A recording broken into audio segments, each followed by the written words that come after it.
Politicians. Politicians. Okay, politicians, just like here. Okay. So Global then, agreements to try about climate policies, mhm, And it's okay. been just going on and on and on and on. It's never stopped. They never meant anything. So that's how you felt. And Nothing's yeah, it's ever, not how I feel. It's not how I okay. feel. You can just they broke all their promises, Hmm. everyone. So What were some of the promises? to reduce the emissions of carbon dioxide, for Hmm. instance. Okay. Yeah. So climate agreement is not even an agreement. It's not within the definition of an agreement. It's just a piece of paper with no obligations for anyone. So it's like Right. nothing. Well, okay. Hi. This is Sandy Schoelles, and I'm here today with you who are going to join me from Environmental Coffee House and whoever else joins me to talk about the Arctic, to talk about why it's important, and also to use this opportunity to let you know that these things that we're going to talk about are all topics of discussion that would be great around the holiday table, around the holiday discussion. Because really, when you think about the Arctic, you think about the old stories. Kids, millions of kids around the world are told where Santa Claus comes from. Well, guess what? There's not going to be a North Pole for Santa Claus to come from. It's not funny. And basically, the bottom line is this. There are new weather extremes that are made possible by the new climate, impossible in the old climate. So these weather extremes that we're seeing that are possible now all over the world were not possible before. And I have a lot of notes to discuss today that might help you understand why this is so important and why it's so important to me. It's very important to me because it's important to all of us, what's happening there. See, the Arctic is warming twice as fast as the rest of the planet. Why would your relatives care about that? Well, this is why. Because they should understand that in 1985, there was double the amount of ice coverage than there is now. And 2017, the sea surface temperature has risen quite a bit. Ice sea extent in 2016 to 2017 is 79%. It's young ice, baby ice, less than 4 years old. 21% is left is old ice. And that's not every single place, but that is increasingly happening. Why did I talk? I had mentioned the sea, the Chuckin Sea, which is a very important element. And in that sea, in that area, the ice is going. It is going. But all this leads to things that are going to happen to us, our families, people we know in the future. It is. So these times, 1985 and 2017, basically what you can tell your family is that this is happening and it's going to reshape all our climate patterns. And if there are deniers out there that don't want to talk about this, basically you could tell them, it's pollution. Instead of climate change or global warming, you can say it's pollution. Pollution is causing the Arctic to melt. And the Arctic melting is going to lead to things like extreme weather and food prices going up, climate refugees, And we're seeing it now. So those people in your family that are going to have a hard time with this, give them the tangibles. Tell them that these are things that will happen. Some scientists say 10 to 15 years, some say 25 years. Basically, the bottom line is, I've been saying basically a lot because it's pretty basic when you're talking to your family. It is. It's pretty basic, isn't it? You can also tell them in a conversation that houses are sinking as a result of permafrost melting in Greenland and in other places. Roads are breaking, and the ecostructure of our world is going to change. And do it in a way where you say, listen, I'm not trying to scare anyone. I want you to understand what I'm talking about. You say, I'm very interested in the science of pollution, because it won't turn anybody off when you talk about pollution, because everybody understands pollution. Everybody understands that pollution comes from smokestacks, back of the car, tailpipes and all that. But they don't understand that it is so serious. A lot of them don't, because they're not seeing it on TV, that it's so serious that the Arctic, being that it's warming twice as fast as the rest of the planet, is going to create problems in the future, and it's creating problems now for every one of us. That is really why I came on to talk about this.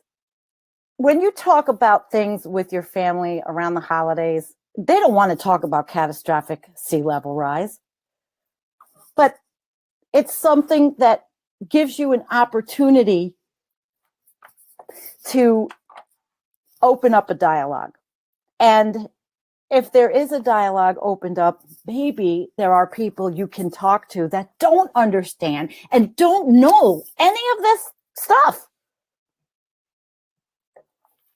And Gloria says, she says, I find others don't care unless it happens to them.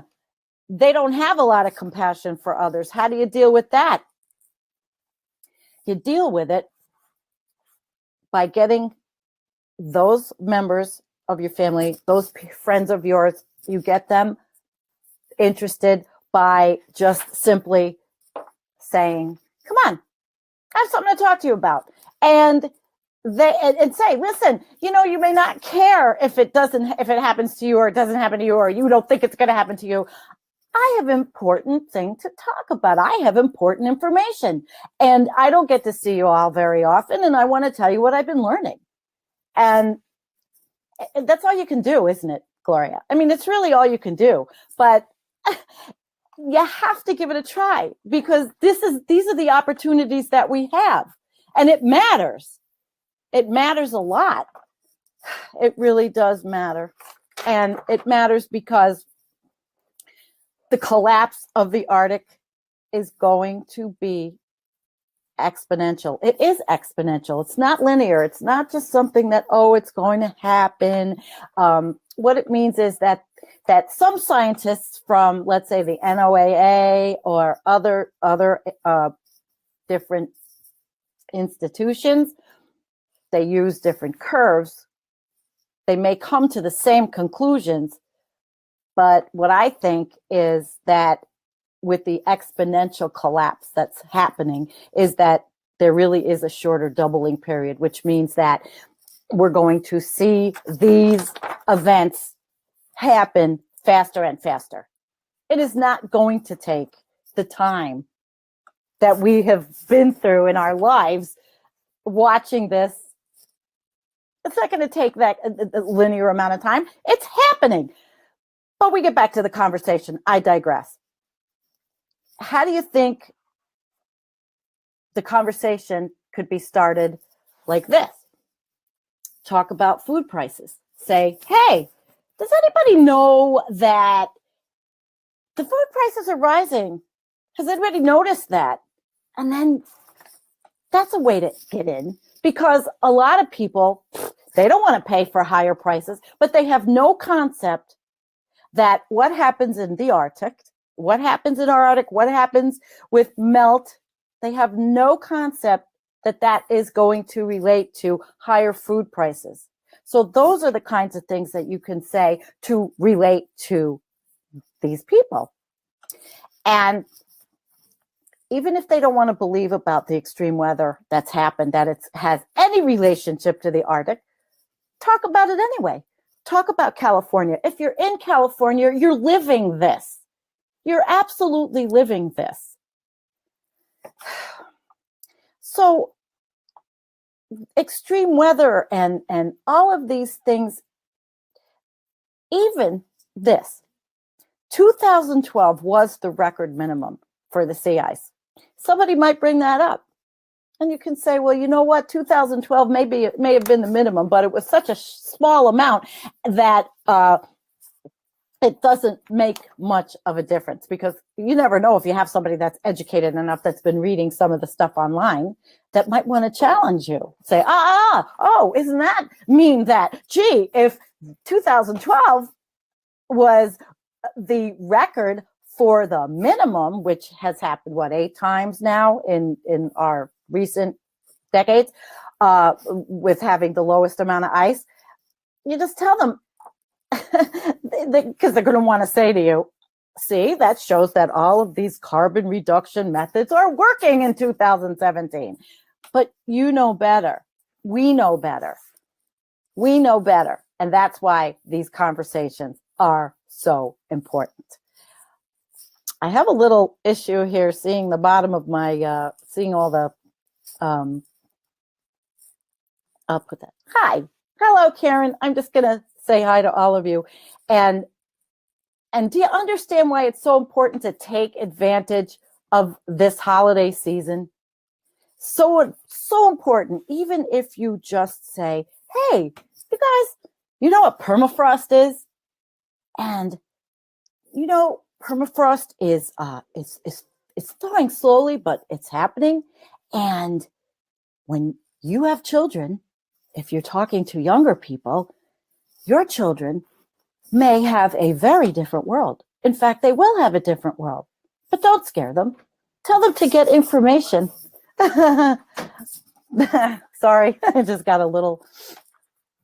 Bye. Doesn't usually happen to me during live streams. So going back to this, how am I going to deal with it? I'm talking to a family of people that understand climate change, I think, a little bit. Do they talk about it? No.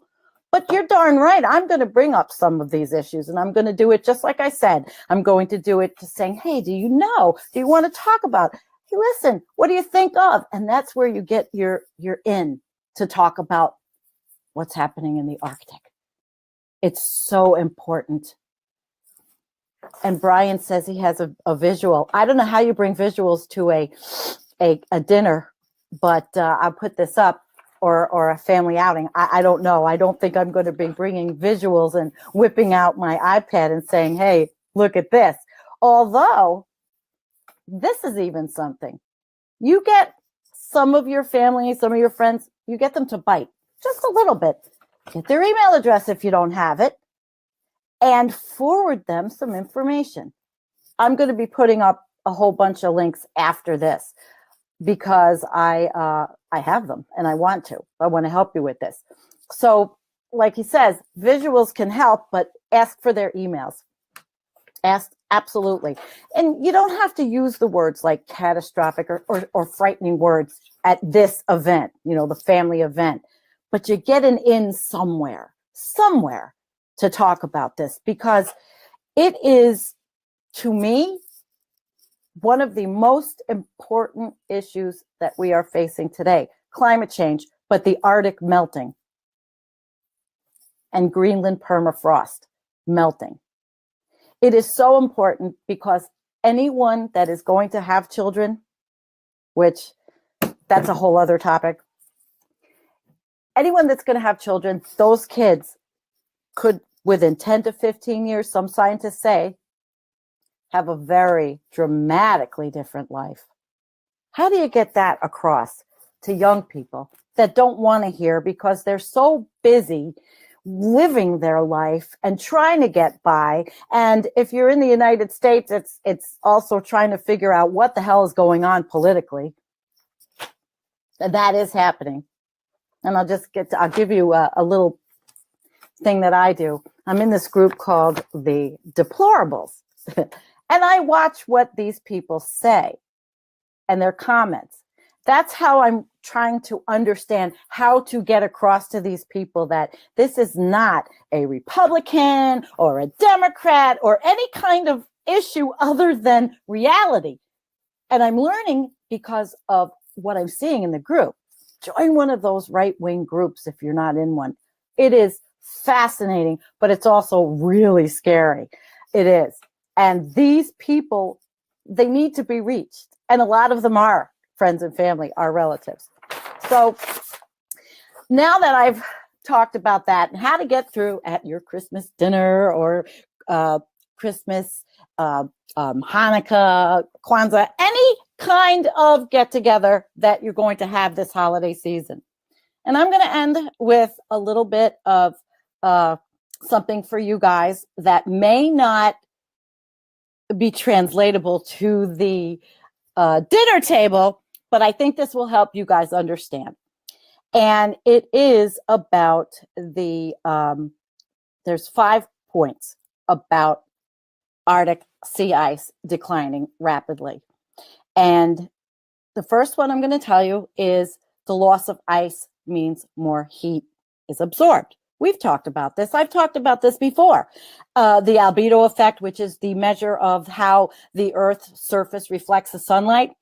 And, you could maybe even talk about that. Just say, hey, have you ever heard of the albedo effect? You know that's how the sun reflects off the Earth. And you can say, in the Arctic, there's more open water. And it is revealing itself as the ice melts. And the less sunlight is reflected, the more heat the planet absorbs. If you can remember that. I'm going to put up some notes. And so even anybody should be able to understand without saying it's from global warming or climate change or any of those buzzwords, like the 7 CDC words that are just now, they're not totally banned. They're just not going to be used to create a budget in the United States from the CDC. But that's a whole other explanation. A whole other live stream. The heat doesn't only warm the oceans. It's heat entering the oceans during the summer is later released back into the atmosphere, raising atmospheric temperatures too. And that's one important reason why the Arctic is warming faster than the rest of the planet. Melting Greenland ice sheet raises sea levels. Number 2. The loss of that reflective sea ice is part of the reason the Arctic temperature has risen 3 times faster, and even more since what I'm reading is written. As land ice melts, it adds fresh water to oceans, causing sea levels to rise. So that's what you could say too. Hey, pollution's causing the permafrost to melt. And scientists have actually seen how dirty the permafrost is. There's a conversation. Hey, scientists have been up to the Arctic and they've seen how filthy the permafrost is from what we're putting in the air. Satellite data suggests that over the last 20 years, the Greenland ice sheet has lost, and probably more than this by now, 140 billion tons of ice. So they're saying in this article, 140 billion tons of ice per year. That has raised sea levels by 7.8 millimeters, which is 12% of the total sea level rise. But that was 2013. But I thought this was a really good article to give you these 5 points. And the sea ice free oceans, like I was talking about earlier, could also increase those the melting water from Greenland's ice and in the glaciers. And surely people at your events have got to understand or have heard about the ice melting on the glaciers. If they haven't, I don't know, what are they looking at? What are they reading? Are they listening to anything? That's where you come in. Okay, Lars has the actual number because I am reading from an older article, but I really liked it. Okay, let's see what Lars says. all-time low average Arctic sea ice volume for the year 2017.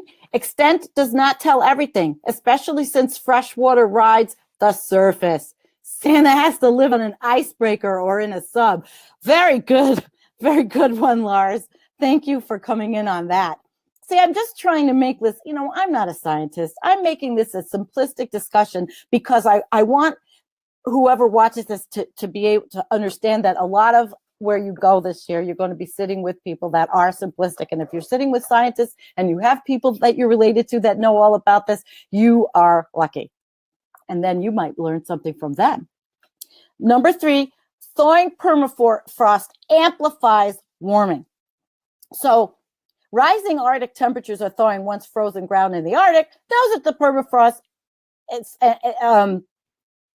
melts. The scientists are concerned that the carbon dioxide and methane released from carbon-rich permafrost could cause additional warming by adding to greenhouse gases already in the atmosphere, which is another positive feedback. I don't know if you remember that I did a live stream on what feedbacks are. You can go and revisit that one, because I do live streams for non-scientists. But there is a lot of uncertainty about how much carbon these frozen deposits hold and how quickly they are thawing. We've talked about it. It's quicker than we thought. So far, they say they don't have an idea of how much methane in the atmosphere can be traced to thawing permafrost, but that's probably not a discussion you're going to get into at the Christmas table. Most results from human activity with the methane and the CO2, like agriculture and landfill and smaller amounts of methane being released naturally from the wetlands. So maybe that's something you can talk about too, saying, hey, greenhouse gases are very interesting. And does anybody know what they are? And if you're sitting with children, you have an opportunity to teach them, as long as their parents don't come and slap you in the face if they're, deniers or they don't believe in any of this or they want to talk about it. Number 4, ocean circulations could change. Another impact of Arctic and Greenland ice melt could be that the freshwater runoff into the ocean disrupts part of a major circulation system known as the Arctic Meridional Overturning Circulation, which is AMOC, and I've talked about this before. It's easier to say AMOC. That carries warm surface water northward, giving Europe its mild climate. Climate models predict that the AMOC could slow down by an average of 25% by 2100. And guess what? I think that may be going far. If we keep saying 2100, people are going to keep saying, well, it's not my lifetime. And they don't give a shit about children and grandchildren. Most models suggest a slowdown in the AMOC could cool the northern hemisphere this century. But the effect is likely to be outweighed by greenhouse gas warming. So we have a double whammy here. Changes in the strength of AMOC can also affect sea ice melt by transporting more or less warm surface water into the region. So it's a complicated picture, and scientists have said that the rate of Arctic melting will almost certainly affect the AMOC. And the research is going on about this. Number 5, melting sea ice can influence winter weather. As temperatures rise faster in the Arctic than at lower latitudes, this changes large-scale temperature and pressure gradients, which has consequences for northern hemisphere winter weather. Professor Charles Green from Cornell says this: global warming has increased the loss of summer sea ice in the Arctic, which has altered atmospheric conditions in a manner that stacks the deck in favor of more severe winter outbreaks. And that's something you could discuss too, and say, hey, where you live, have you noticed the weather has been worse? And then you could talk about what happened in Texas and the hurricanes and tornadoes breaking out, or any kind of weather pattern or weather fires, whatever you want to bring with you in your arsenal of conversational pieces. And the pressure change alters atmospheric circulations, including the jet stream. This is really important. A stream of fast-flowing air in the atmosphere. It also makes the jet stream's path meander more, which allows cold Arctic air to reach further south, affecting the climate in the mid-latitudes. Now, when people say to you, oh, see, that means we're going into an ice age, or, wow, see, there's no global warming, it's getting colder, just say to them, it's the jet stream. It's not anything else.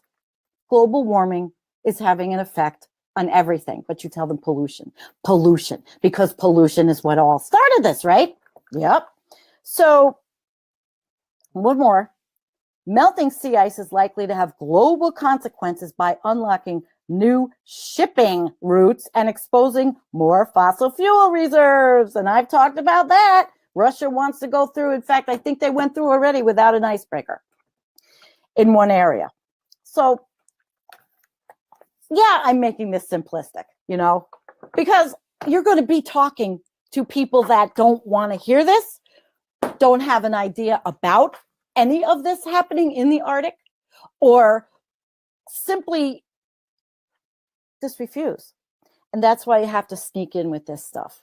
And that's why I did this video, because to me, this is, again, I'm going to say it again, one of the most, it is to me frightening. And we lose the ice, and it is going to change everything about food production, everything about the whole world. People are going to die. Scary, sad, but it's the future. And you can always say to someone that is an older person, you can say, don't you want to know about any of this for your children and grandchildren? What are you going to tell your grandchildren, if you have any, about the future that you did nothing and you didn't want to listen? Try 10 minutes. See what happens. Thanks for coming. I really appreciate it. Let's see. Brian says, yeah, it's a trip. Useful near-term anthropology. Check out, climate denier sites like Climate Skeptics. How about Frawley? Frawley 1000. That's a horrible one. Don't even go there. It's awful. It's really awful. They have every climate denier video in the world on there. Ed says the permafrost releases methane, and that's worse than CO2. Oh, yeah. I don't know, what to tell you to say if it's reversible. If someone says to you at the table, in the living room, you're stuffing your face with some kind of delicious dip, and they say, can this be turned around? What are you going to say? You're going to say, if we don't do something immediately, it may not be turned around. Maybe put a little fear. Just don't ruin the dinner. You might ruin it anyway. But it is sad. Brian says, we will lose the ice. Follow up and take with workarounds. Yeah, workarounds. Local food and permaculture, all the things that we're going to do when we talk in the future. Today is just how to bring this up at the Christmas dinner. You have a little information. I'm going to put some links. And of course, the holiday dinner is what I meant to say. But as Trump says, we're bringing back Christmas this year, like it ever left. So look at these links. Prepare yourselves and share this, because I'm in Facebook jail again. I shared 4 times something that was questionable to somebody, I guess. So, yeah, I know, follow up.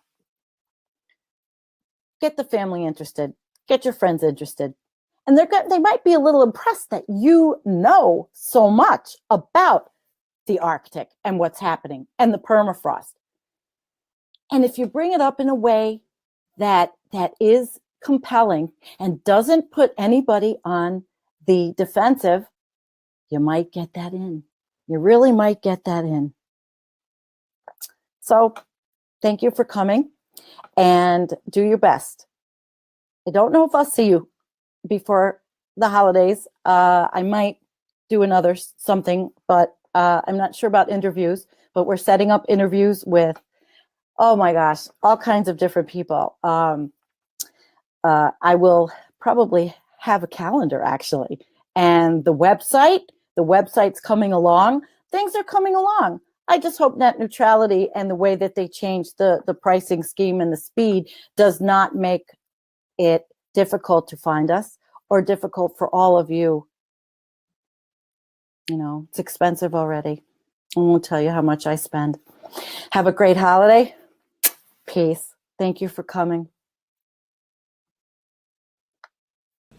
Hi guys, it is a spectacularly gorgeous spring evening here in the end times in paradise of East Bumblefuck, New Mexico, where I am thrilled to announce that I am heading into interview 4 in my scattershot Humpty Dumpty Tribe interview series. And tonight, a very special treat because my guest, Sandy Schoelles, who you probably know from, she was a regular commenter on the tribe, is going to seek revenge for her interview of me when I never let her get a word in edgewise. So anyway, we're going to let Sandra do most of the talking, just so you know who she is. Sandra, she joined the tribe, I'm thinking about 3 months ago. She can correct me on that. And she is the head cook and bottle washer at a Facebook page called Environmental Coffee House, which you really need to check out. So essentially what Sandra does is she looks at pretty much the same stuff. She surfs the same subject matters that I do, but she doesn't so much digest and analyze them and come out with her opinions of them. She pretty much posts, just straight throws stuff up there on her website, and she is prodigious. So anyway, we are going to let Sandra introduce herself and talk briefly about Environmental Coffee House, and then we're going to dive into what we really like to talk about here at Humpty Dumpty Tribe, which is the collapse of the planet. So Sandra, welcome aboard, and tell us a little bit about yourself, a little bit about your website, and go for it. Okay. Well, first of all, I'm thrilled to be with you. And I found you, I think it was about January, when I was surfing through YouTube and watched your videos, and man, I was hooked. And it didn't take me maybe, 2 or 3 days, and that was it. I was hooked because for me, listening to you, you're funny, you're fun, but you're also, it was like an epiphany for me.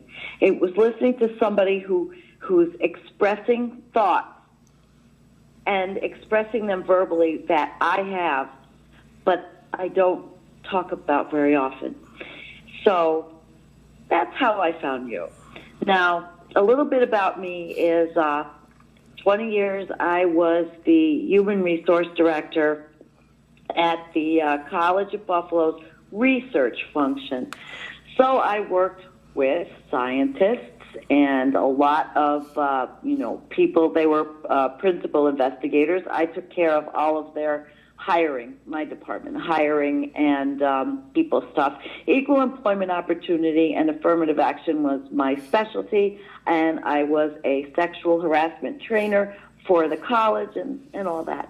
Well, I retired early because I have had 3 back surgeries, and I'm it was a lot of traveling through New York State, and I'm a bit of a mess. So I retired early because actually I really had a great disability plan, 70% of my full-time salary, which was not bad.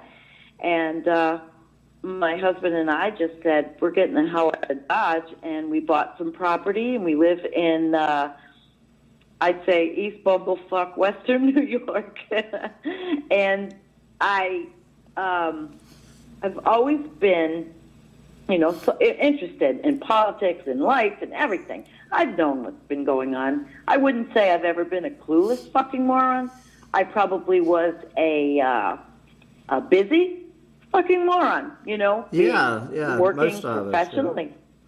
What? Yeah, most of us have been there, so. All right. Been there, done that.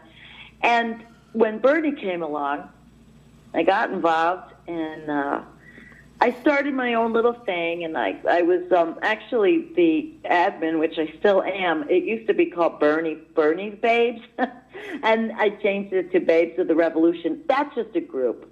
I don't do much with it. It's pretty and self-sufficient. Then I was asked to help with this other internet, this other, Facebook thing, which is also on YouTube and Twitter and all, called Real Progressives. And I'd say Real Progressives is where I got the opportunity to learn how to live stream. I mean, before that, when I was working and in my career, I didn't even know what a meme was. I never had time to watch YouTube. I never had time to do all of those things that I wanted to do for myself because I was really entrenched in my career. And when I joined Real Progressive, I was given some leeway, but they had made me their HR person, and it's all volunteer, and they had a team and all that, and it was kind of a bit of a clusterfuck, I'd say, because it was difficult to manage volunteers all over the country and everybody with different expectations. And the dude that ran the show had his own, he had an agenda, and then it just wasn't making me happy. And I'd say about December, 9 of us left at the same time, and I decided to pursue what I've wanted to, and that's environmental causes. And I thought, well, you know what? I learned all this stuff working with Real Progressives. I'm going to start my own page and see where it goes. What the hell? I like live streaming. I like talking. I like a lot of things. So I made this to be a continuum of everything under the environmental umbrella, all the way from where you are, eco-Nazi, doomsday prophet, all the way over to the other side of climate deniers, and to make us a clearinghouse of everything, and even support other groups, organizations, and not be in competition with anyone. And also be able to give myself the ability to do my live stream and listen, talk about subjects and do research and to anybody who would listen. And I also do activism locally. I am with a local organization, and we just, in April, we were able to, and this was through a lot of hard work, we defeated what was the Northern Access Pipeline, which a fossil fuel company called, Niagara Fuel Gas wanted to build. And fracking, is illegal in New York State, but New York State they proposed to bring frack gas through pipelines through my county, which is very rural, all the way up and build these big processing plants in a couple of other places to go underneath the Niagara River to Canada to sell overseas. And we were not having any of that. And the people that I've worked with are brilliant people, amazing people, and we won. And when I did that live stream, and I was emotional, I mean, I had tears in my eyes, I got 31,000 people saw that live stream from all over the world. And that, of course, was on the heels of Standing Rock, because Standing Rock, while they lost, Standing Rock opened the eyes of a lot of clueless fucks and morons. I mean, a lot of people. And I started doing stuff with Standing Rock. I started doing my live streams with Real Progressives on Standing Rock. And one of my biggest things was that we were complicit, that it was our fault. People like us go into the gas station, we gas up, we don't think about it, we just go about our day. And it was really because of our complicitness that those indigenous people in North Dakota were stuck with this fucking pipeline going through their fresh water. That was going to go through their fresh water. And it really opened my eyes to think that well, I knew about, but I don't know what you would have called me then. Was I know I was never a clueless fucking moron, because I've never been one in my entire life. Maybe I was an apocalyptimist, as you say, to a degree. And I learned those things from you, from your. Well, let's use that as a springboard, as a segue. The apocalyptimist. You said you might have been one. How would you characterize? I mean, how far down this rabbit hole are you? I mean, over here on the dark side. Where do you place yourself in the rabbit hole? Okay. Well, you see, Environmental Coffee House, the one thing about Environmental Coffee House is that I don't show myself as the person who is doom and gloom, negative, we just might as well sit back and do nothing, we're fucked, we are so fucked, whatever. I will be an actress, so to speak. I do take the hopium, and we actually made a meme about that used the word hopium, and it says, hopium, a drug of choice that gives you the desire and will to fight for your life and the biome of the earth. But quite frankly, the depth of my personhood, me, I would say I'm probably a depressed collapsitarian, to use your words. I know where we're going. I know what's happening. I talk about it with my husband, and he says I depress him, so I really don't bring it up much with him. But on our website, and we are moving to YouTube also. We're moving out from Facebook. We have a YouTube developing. I have a woman that's building a website for us. We're growing. We're almost to 4,000 followers already, and I just started this pretty much the end of December. But I want to always present myself as someone who has some hope, who supports all kinds of different voices within that continuum. But my personal self, I know what's happening. So what is happening, and where are we going? That's obviously the two big questions. Well, it's two parts of the same question. Mm-hmm. What's happening? I believe what Guy McPherson says to a degree. I do think that he makes sense. I don't feel that we have infinite amounts of time at all. I don't know if it's 100 years. I don't know if it's 10 years. Obviously, I'm not a climate scientist. I'm too old to go back to school. I have a master's in human resources. Not going to help climate science. But I also, and this was because of you, I knew who Guy McPherson was, never really took the time to watch the video. And then Paul Beckwith, I moved on, and Paul Beckwith is now my friend on Facebook, and we've chatted, and I put his stuff up. And Guy McPherson actually accepted my friendship, and we've chatted. And so it's really interesting, but I would say that what I am really is I think that we are fucked, honestly, from the bottom of my heart. I don't think that anything that anyone's going to do is going to change it. I don't see it, but I don't want to give that to my followers. I want to give the hopium because it gets people through the day. And what are you going to do? I mean, at least see your audience and you, everybody understands you. And your audience is very bright.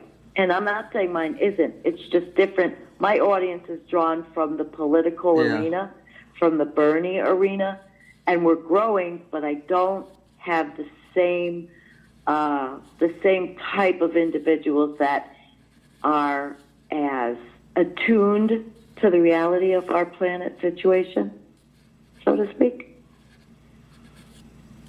All right. So when you does that make sense? When you're a I just want to make sure now, but you were, because so many people now, particularly with this little spat between Paul Beckwith and Guy McPherson, you're somewhere between the two. It sounds like you're not ready to say that. I'm not involved in their spat. Yeah. I'm not involved in any spat. I understand what's happening with the methane up in the Arctic. I understand what's happening with CO2. I understand what we're doing to the Earth. I understand we're going to have earthquakes. I understand all of this.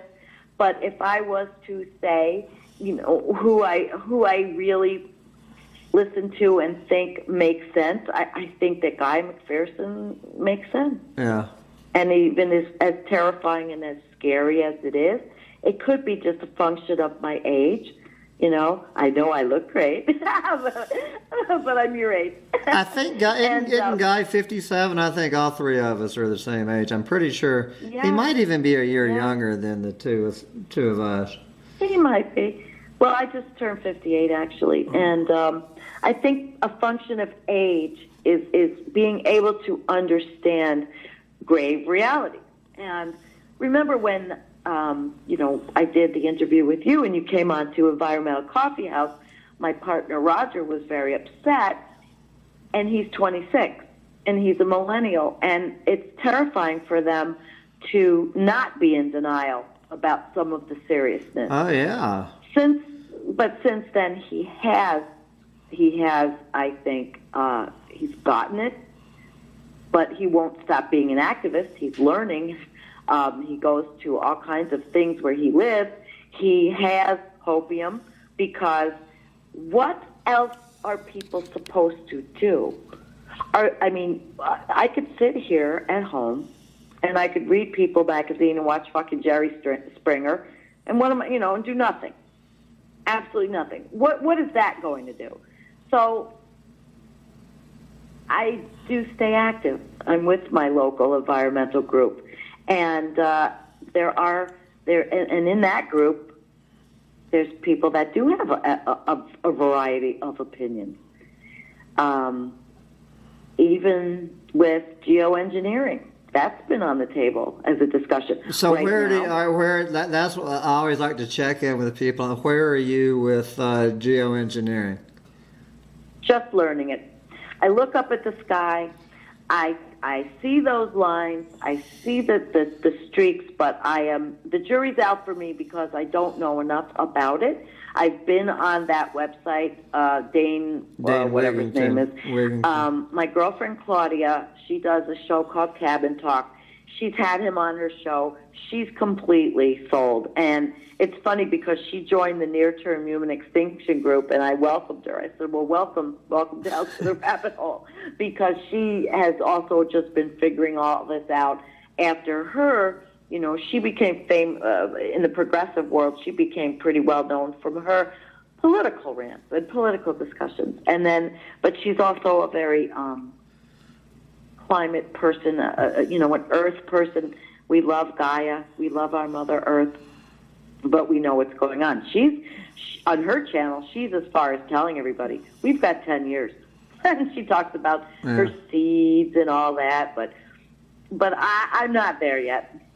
Not on my. Well, I wasn't meaning to open up the Dane Wigington and the chemtrail thing. I was just. Do you agree with Paul Beckwith that we can turn the climate change freight train around with anthropogenic volcanoes and bubble machines in the ocean? I don't know. I can't see how. We're so far advanced in the desecration of the planet. I don't know how. I love Paul because of that. That he feels that there is, and it gives people the hope. But I'm not sure if it's false hope. And again, I'm not a climate scientist, so I just learn everything from reading. I do nonstop reading all day long, to where my work affects my parents. You know, my husband says, he says, you're always on that fucking thing. Well, what else am I supposed to do? This is the person I am. Yeah. I'm an inquisitive learner. I was like that through my career, and I worked long hours because I chose to do it, and that's the same thing I'm doing now. You might talk to me in 3 or 4 months. Maybe I might see something different. Maybe I may learn something that Paul has seized upon, that he sees, that turns my mind a little bit. But I'm not there yet. Obviously one subject I dwell on, hammer away at, simply because virtually nobody else on the planet is. I mean, my number one issue is not climate change, it's overpopulation. Ooh. I'm just wondering where Environmental Coffee House, and you have one child who's not going to have children. So where do you? She says she's not a breeder. Good for her. Good for her. She is doing the one thing she can do. She is doing it, but I'm not going to get off on my rant. I'm just curious, where do you see overpopulation playing into what's unfolding on this planet? I agree 100% with it. Now, do you remember back in the 70s? It was the 70s when overpopulation was a thing. When the planet was half the population it is now, yeah. Yeah, it was a thing. Yeah. I remember learning about it. We talked about it in school. I went to a pretty progressive school. I lived down near New York City on the Hudson River, and it was Pete Seeger days and the Clearwater Sloop days, and overpopulation was a thing, and it was a real thing, and Planned Parenthood was a big thing, and we were all awakening to the fact that the planet could not handle having a population that just kept exploding.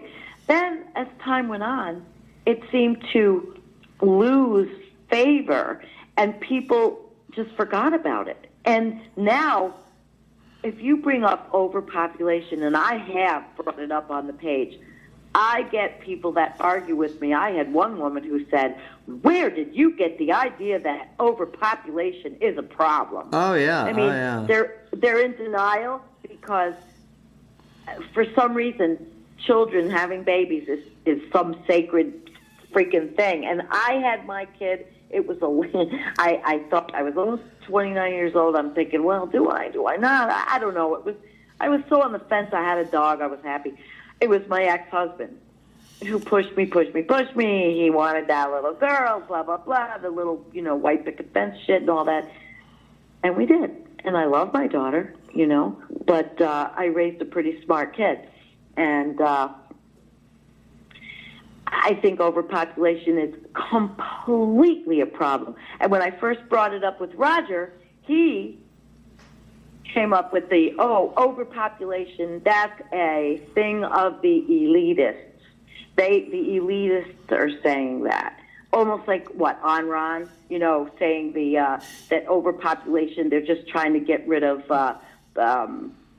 not, what is it, the lesser, what is it, natural selection kind of thing. You mean you're talking about the New World Order the myth of the New World Order depopulation agenda, I think. Yeah. Which is yeah, and that's I don't see it. Although all right. Okay, that's wrong. I can see it.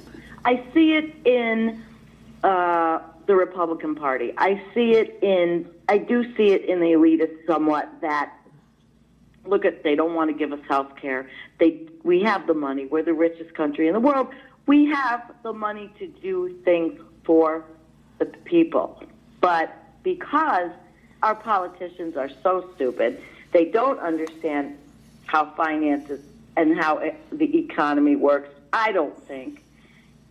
They don't want to spend money on people, on the population. They don't want to spend money on people, but they'd rather tell you that you have to have a baby. You can't get an abortion. You got to have that kid, but they don't give a shit what happens afterwards. It's a confused message, a very conflicted message we're being sent. Yes, they need consumers. It's For sickening. the corporations need an ever-growing number of consumers. Absolutely. I mean, that's the bottom Absolutely. line And then there. Well, anyway, I'm not going to but get into the my religion- rant. This is your rant. It's religious too, though. Oh yeah, Ambo. oh yeah. I mean, of course. They want to shove that shit down our throats, and Of they course. want, you know, this country does not want to send money to the countries that desperately need birth control and education because of their, you know, their religion that tells them whatever horse shit it tells them. Ugh. They just angers want to me. send them more and more food, but without condoms mixed in Yeah. with the rice and corn. Yeah, there you go. Anyway, I agree. And even here in I was, it's as funny as this is, I was at the hairdresser's the other day, okay, talking to the girl who does my hair. She sits there and she makes a comment about where we are socioeconomically, where we are in that part of the city of Buffalo. She made a comment that people have so many kids, and she wasn't used to that because she came from a little bit more of an affluent area, and people just don't pop them out. And she could not understand why people just have multiple children. And I couldn't answer it.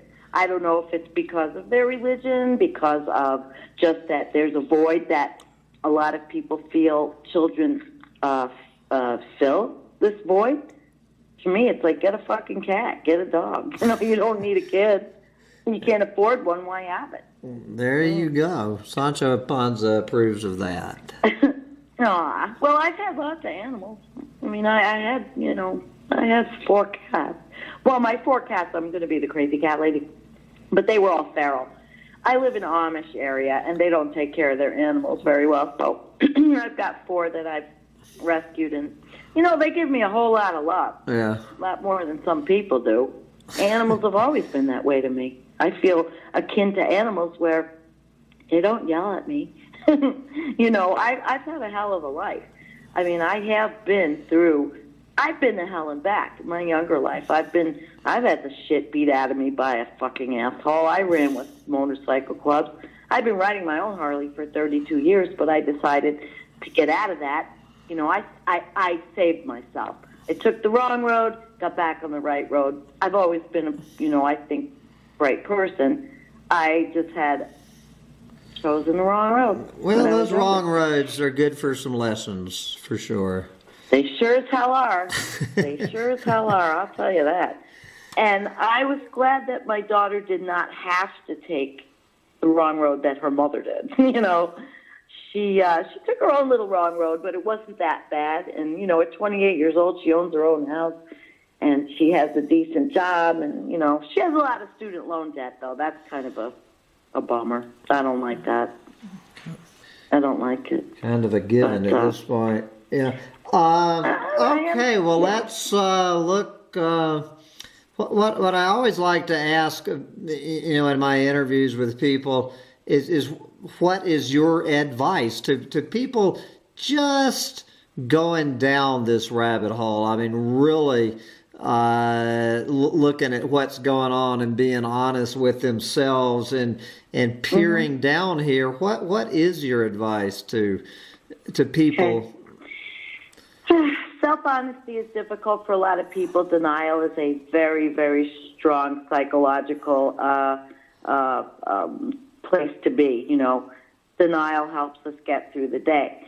I would say that if you're just entering this, that you have to have an open mind. Get rid of your preconceived notions from growing up. Get rid of all those things that you think are the way it is or the way it should be, and open your mind to reading. Realize that these varying opinions out there people are writing for a reason. Don't close your mind. Because the word overpopulation scares you or brings something negative to mind, go the distance and understand the reality of what is happening, because the world cannot sustain that amount of people. look at the reality of what the fossil fuel industry is doing. Don't close your eyes. Understand that, when you go to the gas station, you're not just paying a price for a gallon of gas, you're paying a price on the environment. And then, open your eyes to what goes on out there with these farms and these factory farms. Listen, I posted your little thing on the veal farm today.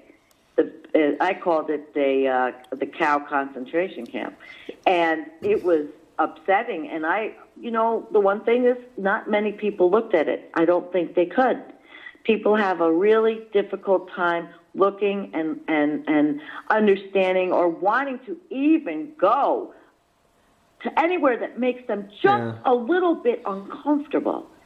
And we've got to get out of that shit, because if people are going to stay in their comfortable little, world and place, we're doomed. We're done, if we're not already. So my advice is open your mind. My advice is get rid of your denial. My advice is say, read, look. That's why I created this site, because we do show and we do bring on interesting people, but also I publish everything under the continuum, and I'm not afraid to. And if somebody doesn't like it, oh well, that's not my problem. I'm presenting the information. Exactly.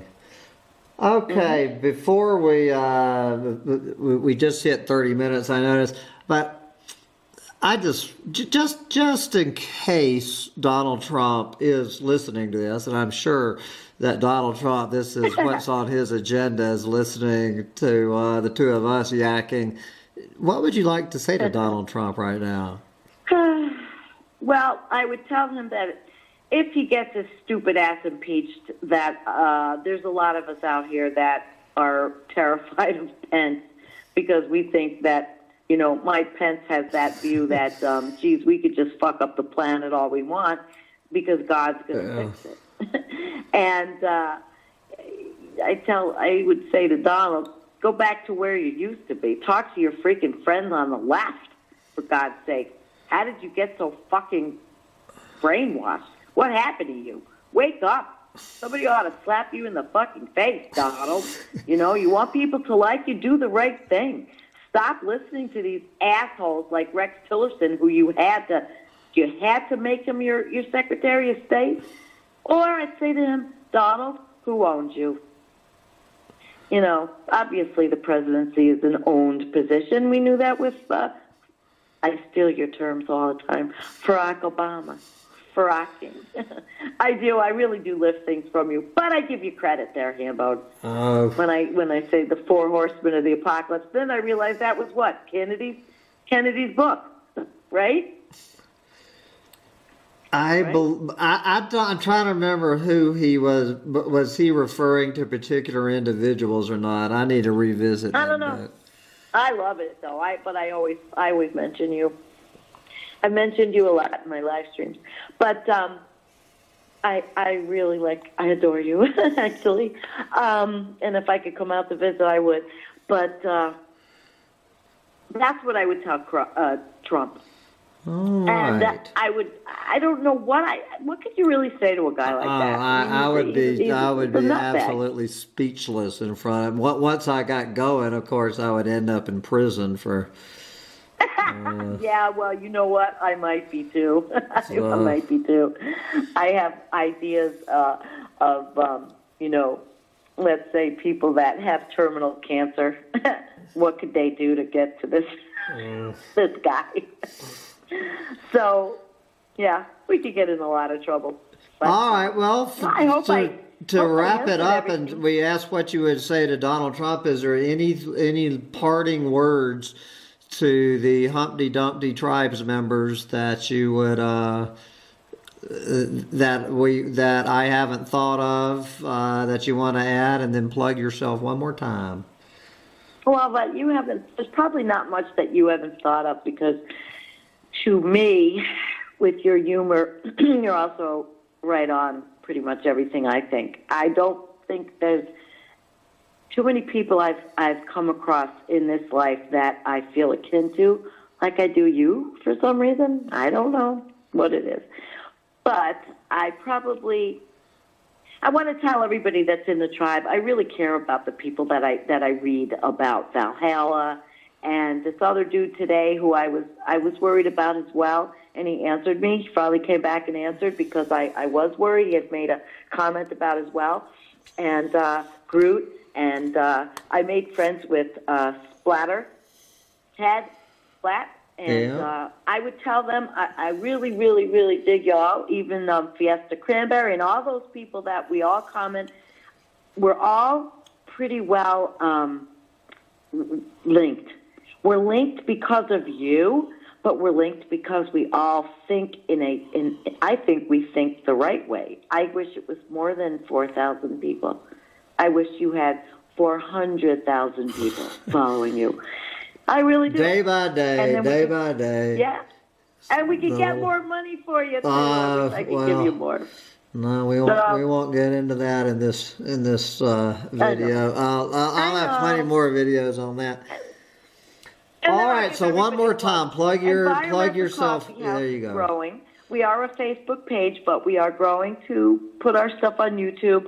We're going to have a website, but come to Environmental Coffee House with an open mind because we present a continuum of everything under the environmental umbrella. Don't come there saying that, oh my God, these people are, they're just your run-of-the-mill environmentalists, because we're not. And there might be only 3 of us that are vocal, but we are passionate. But I think all 3 of us know. We all know what's going on. It's just how we can handle it, how each one handles it. That's all. All right. Well, I thank you. Keep up the good fight. We'll talk in a minute, but we're going to wrap up our interview with Sandra. Thank you. And once again, Environmental Coffee House on Facebook. Go check it out. And other than that, we're going to sign off. And I will see you bright and early tomorrow morning with my ecological meltdown roundup rant to kick off another beautiful day in the end times. Bye, guys. Thank you so much. Bye, guys. Welcome back to Talking South, everybody, and especially Sandy Schoelles, who is with us today to comment and analyze the latest data. Hello? Hi there. Hi, everybody. Sandy. So good to hear you. So, actually, Sandy is the whole reason for the topic of this of this episode 9 of Talking South, because she sent me this fantastic little article from Forbes magazine, and I got it, and I thought, okay, so Arctic sea ice. The picture is, of course, this is not sea ice. It's not Arctic sea ice. It's high mountain ice, the kind of ice you find in high mountains, and which has traveled all the way down to the sea and been cowed into the fjord. And so that's sort of Forbes magazine. They're telling you that, okay, so this is sea ice, but it's absolutely not. And so the rest of the headline is Arctic sea ice is growing faster than before, but there is a catch. And of course the catch is that it's not growing faster than before, but they can't write that in their headline. So of course, having seen a lot of these mainstream media articles over the years, I was very, very skeptical, and I think my very first comment back to Sandy was like, yeah, right, or something. Yeah, right. Yeah, and you were going to do a rant on it. Yeah, of course. This is like, this is, what do you call it in English? This is science reporting. Bullshit. but it's like science reporting in the mainstream media, right? And it's... Yes, and actually Forbes is a right to center-leaning bias anyway. Yeah. And but it's, from when I was a kid or when I was a youth, I expected the big magazines and the big media to report correctly on things. So I had quite a quite a journey with fact checking this article. If you jump from the headline here and over to the text itself, you can see that it's not growing faster than before, but it's growing faster during winter months today than it did decades ago. So that's sort of, they couldn't put the fact about they are talking about the winter months. They couldn't put that in the headline, so you get the impression that it's growing all over, all through the year or whatever. Right, so I checked source checked this guy, Trevor Nace, the writer, and he admits it himself. He's not a climate scientist, or maybe a climate scientist, but he majored on geology of the Amazon rainforest. So that's quite a stretch from being an expert on. I'd say. From being an expert on the Arctic. But okay, let's go through this. What they are actually saying here, and what NASA is also saying, because I read the linked NASA source, is that these recent years, or this recent decade, the ice is growing back. From the summer low, the ice is growing back faster in these recent years than it did when it didn't melt away as much, like 10 or 20 years ago. And I thought that was strange, because it ran counter to, my own experience with watching the ice. So, and in order to find out if they were clueless or if they actually had a point, I did some. I already have all the data stored on my computer, so I did some programming and graphing, and found quite an interesting thing. Just have to comment on this because, of course, he's not an expert. Trevor is not an expert on sea ice, so he's displaying. First, he displays high mountain ice instead of sea ice, just that the high mountain ice is out in the sea. And then he displays the summer extent instead of volume, because this article is actually, or the NASA report is actually about the growback of ice volume, which is what it really counts for the Arctic, the thickness and total volume.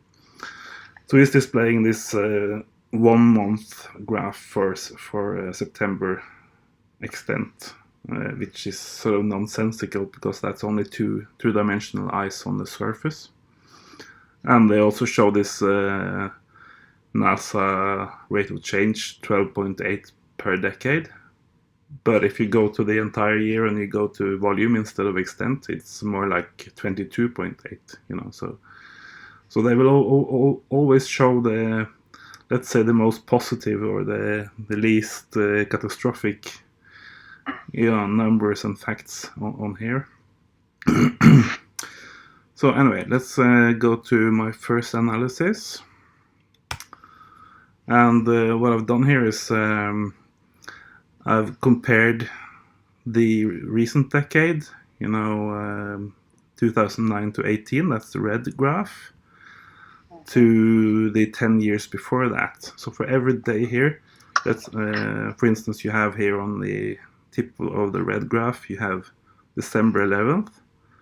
And then I've averaged all the December 11th ice volume data from 2009 and to 2018. Just added them all and the 10 days and divided the number by 10 to get the average. And the same thing for the rest of the year, and also for the 10 years before the last 10 years, which is the yellow graph. And then I got this nice little wave here, which really doesn't tell you very much, and it's sort of an optical illusion, because you seem to think that the distance between the yellow and red is greatest on the maximum ice day and on the minimum ice day, because that's where it looks to be greatest. But in between here you also have quite big differences.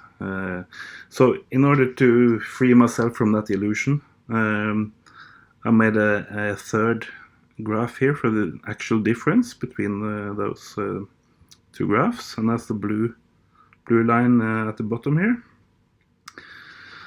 And that was quite interesting, because you see here a blue graph that goes down almost the entire year, except for the 11 weeks from late April to about summer solstice. Yeah. And to look closer at that blue graph, I ginned it up or jazzed it up or enlarged it on the right side here. So here you see the same graph as down here, and but you can see more of the ups and downs in a bigger scope. So as I said, you have from where we are now, like mid-December, it's going down all the way down to late April, and it's a huge, very rapid increase up until about early July, and then it goes down again. And this is you have to remember, this is the difference between the previous decade and this decade. So what it means is that it means we are closing in, or we are sort of building more ice here during winter, so that the difference to earlier decades gets smaller for the winter months, just as the Forbes article said. But then you have this huge, very rapid melt from the year maximum ice when spring sets in and the sun starts heating up. Then the latest decade makes a huge effort to increase the difference from the previous decade, but that only lasts for 11 weeks, and then it's all down again, and it's sort of compensating and either melting slowly or freezing rapidly, just as the Forbes article said.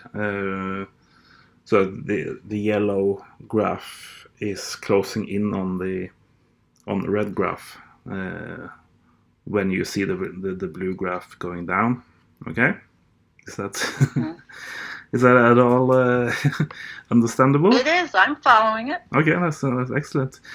So, but because I was curious to see, because these are 10 years all smashed together in an average, 2009 to 18.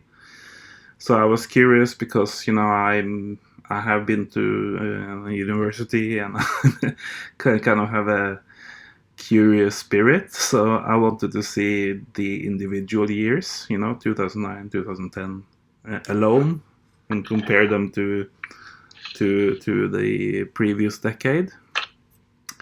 And when I did that, I found a very, very strange or a very significant thing, because what I found was that not all the years go down like this during winter. In fact, it was only the 5 first of these years that went down during winter, where the difference to the previous decade went down during winter because it was freezing faster, like Forbes said. So that's the next slide. Here you see 2009 to 13. So it's a very pronounced downturn of the difference all until late April. Then it goes up, and then it goes down again from early July. So when we jump to the last 5 years, from 2014 to 18, the picture is like this. It's actually going up. So it means that we freeze ice slower than we did in previous decades. And that was my intuition. That was why I reacted to the statement in the Forbes article, because I knew that the winter was where we sort of collapsed the ice the most. That has been my impression since I started following the ice very closely in 2014. So, sort of after having to concede to Forbes that they were right after all, then oh my God, I actually had my intuition was actually right, and my memory was actually right, and we are actually freezing slower than we did 10 years ago. So it's been a sea change between 2013 and 2014. There's been a sea change where all of a sudden you start losing ice faster, both during winter and during spring, explosively up to summer solstice. And then, of course, because these latest years, there's almost no ice left in the Arctic Ocean, when the summer has done its thing. So then, of course, it's easier to start building ice again, or there's more ice to be rebuilt in a way. Right, I see what you're saying. Yeah. Mm-hmm. So that was kind of interesting, but it's not surprising because that Forbes and NASA does this, because we know this from the IPCC process. Every time the climate panel comes out with a new report, they have really, really old data, because there's a huge process with every science report having to be peer reviewed and accepted into a science magazine and so on and so forth. And then there are deadlines for which papers that are allowed to come into the IPCC process. So it's not surprising to me that NASA is looking at very old data. So they're looking at the situation like it was in 2013, when it was actually rebuilding faster during the winter months, but no more. But then subsequently, it was, I'm not sure, was it the volume or the extent? This volume. That was the lowest in 2016. First it was 12, and then it was 16. Am I mixing them up? Yeah, the 2017, last year, was the lowest year ever for sea ice volume. And that is another fact that's gone totally unreported by Forbes and by every other mainstream media. They never said that. They're still going on the 2012 was the lowest ever, bandwagon. So it's a lot of things we are not told by our regular media. No, they lie by omission, because if they did tell, people would get scared and they'd stop purchasing and buying and flying. Yeah, perhaps. Or they would demand, like Extinction Rebellion. Yeah, it would be it's very way bigger. It's very moving, I think, to hear this 15-year-old Swedish girl, Greta Thunberg. She's going out and saying that all of these COP meetings, all of these climate meetings, like the last one now in Poland, they're totally, for nothing, because we've been doing this for 25 years. Of course, she's only been alive for 15 years, but she is demanding that the grown-ups of this world, if there is such a thing, that the grown-ups start actually doing something for the climate, and not just flying around the world to climate meetings to talk bullshit, So, what would we start doing immediately if you had it in your way? I can think about that. I'm just going to move through the last final slide here. Is that okay? Okay. Yeah.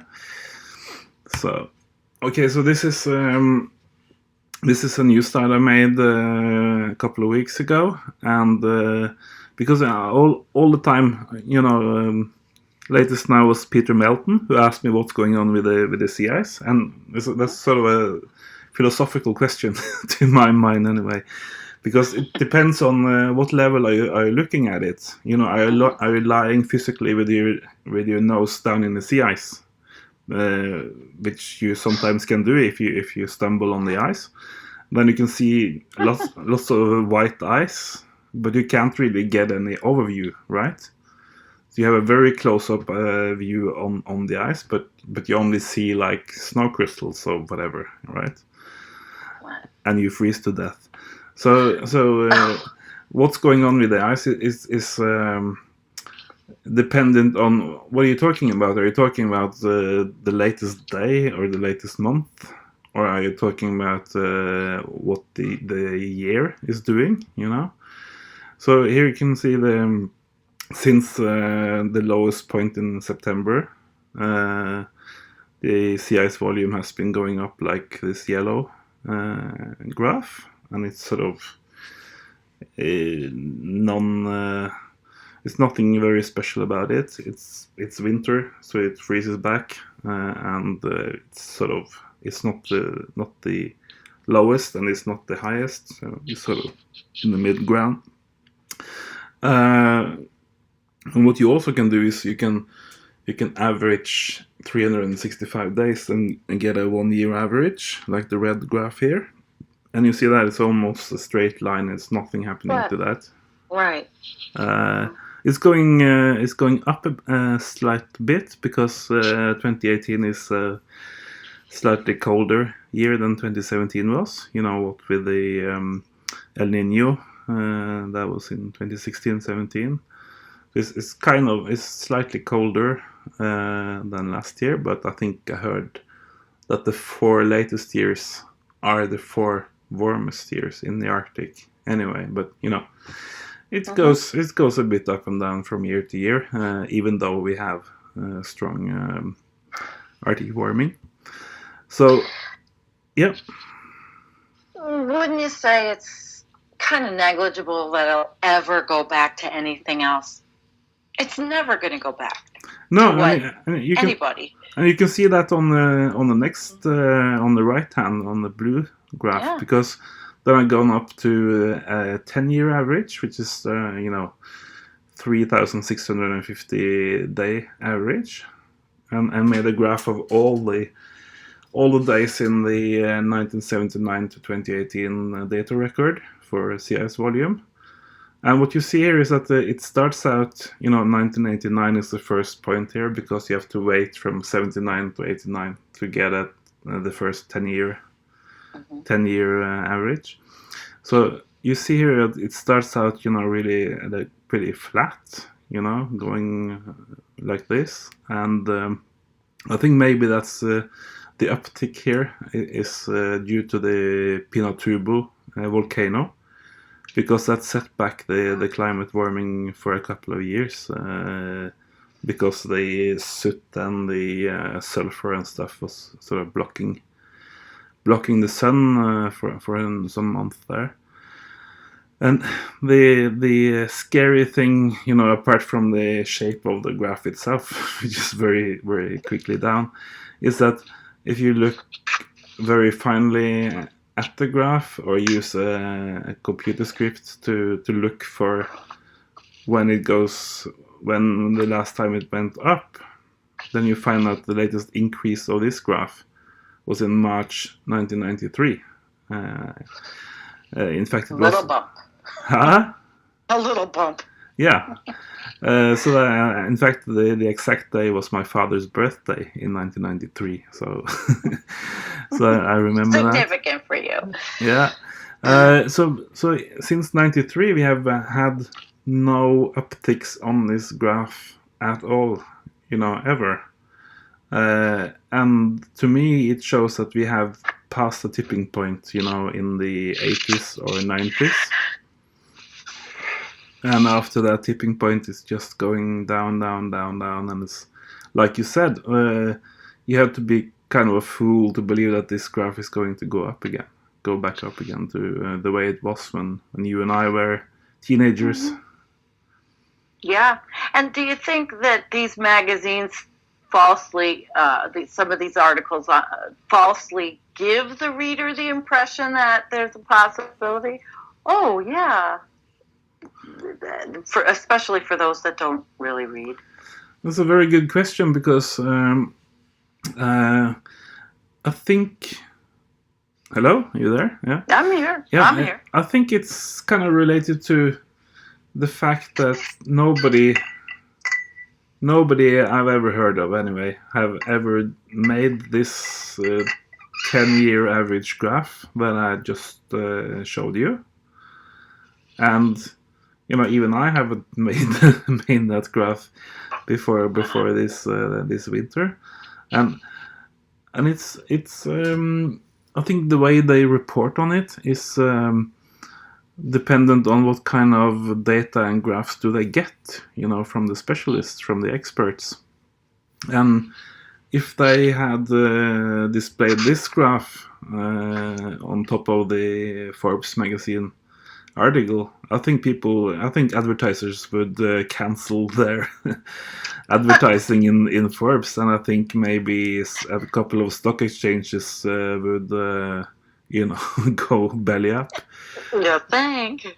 Because there's no Paris Agreement or anything to see in this graph. It's just a hellish apocalyptic kind of direction. Don't you think? I do think. I've been talking to you for a couple of years about this, and we know that there probably has been the Blue Ocean event. It's just not been so publicized or apparent, maybe with a little ice floating around, but as close as we've talked about. Yeah, I don't actually think we have been below 1 million square kilometers, which is that the cutoff? Scientific cutoff for so-called ice-free. Okay. But you can tell that they are getting afraid of that happening very soon, because one of the very clever, very sly things that the climate panel did in their latest report back in 2014 was that they added in small print a little thing about the Blue Ocean event, or the first ice-free summer day. They put in a totally absurd requirement for a summer to be ice-free. It would have to be 5 summers in a row that were all ice-free. Really? So even though we could get a summer with absolutely no ice at all, no ice drifting around at all, the climate panel and the UN would say, no, it's not ice-free because it's only 1 year. Mm-hmm. You have to wait 5 years to know if it's every year. And then if one of those next 5 years would be a little bit of ice, and they would say, no, we can go on to 2100 with no matter what weather events are happening around the world due to this, they're still going to be in denial. Yeah. So I think the only solution is to say, like Greta Thunberg, that we're not going to come here and ask you to do anything, because we know you never do anything. So exactly. just to give up the entire UN track, because if it's like Albert Einstein's definition of madness is to do the same thing over and over again and expect a different outcome. Bingo. That's Well, insanity. what would happen? What would replace? Something with a sense of urgency. A group of scientists with a sense of urgency. It would replace this 24-year and look where we are, nowhere panel. Yeah, I think it's a good question again. You've got loads of them today. I think when you look at it, because I don't believe in coincidences and bad luck and all of that thing. Bad luck for 25 years. When you look at it, it looks more like a plot, some kind of plan to make conservative reports and to make society not realize the real danger, the real scope of the danger for as long as possible. So which energy industry do you think could be behind such a plot? Oh, take a guess. I mean, and then who else is cheering this on? Who's cheering the Blue Ocean event on? Russia. They want to be through there and drilling, and I mean, it's just sometimes you just do feel like it's futile. Yeah. But then you get a 15-year-old like Greta, and you can't feel like it's futile. There's got to be a fight till the very end, at least how I feel. Yeah, and I think it was very impressive how she traveled to London to greet the Extinction Rebellion for their first demonstration on October 31st. That was really brave, I think, for. Well, it's spreading because there's a New York City training on the 13th. Yeah, I know. And yeah. You also have the climate mobilization in New York, which is cheering on big time for Extinction Rebellion, and also working to spread it to San Francisco and to America at large. Yeah. I think it's great. This is what I've been waiting for, in a way. I mean, I may not be able to participate, but I certainly can cheer them on. Yeah. And I do like the climate mobilization because I think it's a good way for localities to prepare, but you have to get the buy-in. When you live in certain places like I do in the United States, which is very red, which is maybe, I don't know, there's farmers, though. It may not be climate denier central, but it's hard to get any kind of buy-in. Yeah, and I also think that what you said, that this is what you've been waiting for. One of the reasons Extinction Rebellion is expanding so extremely fast compared with other movements is that everybody has been waiting for this. Even I, who actually gave up on activism 5 years ago, I've been waiting for this for 20 years because there's not been anything as radical or as needed as this, because these people have the audacity and the ambition to have a regime change in the entire Western world, in Europe and America. So, and I cheered on. And if it comes to a city near me and I'm able to, I might participate in something.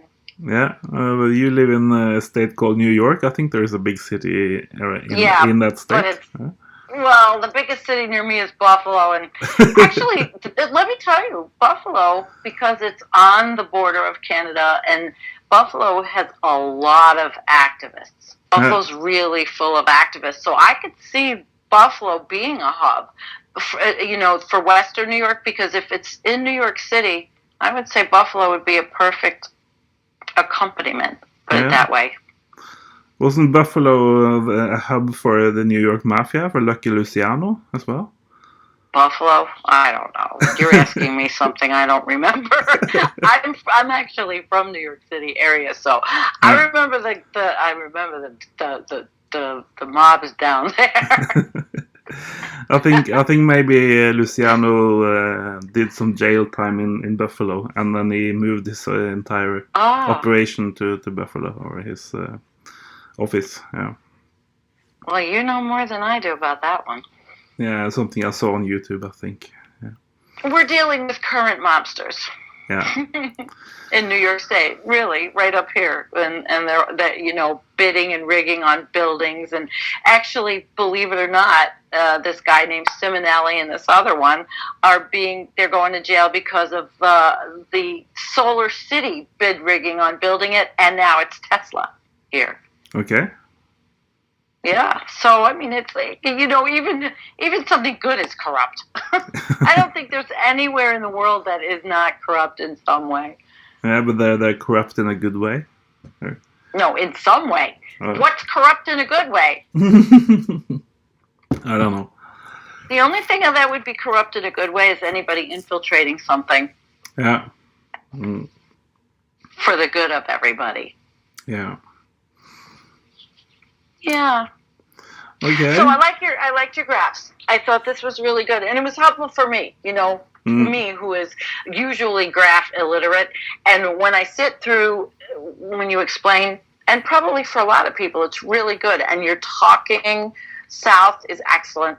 The long one, it was like an hour and 12 minutes. So I learned, and so if you keep doing this, you're just going to grow, because people really need to learn.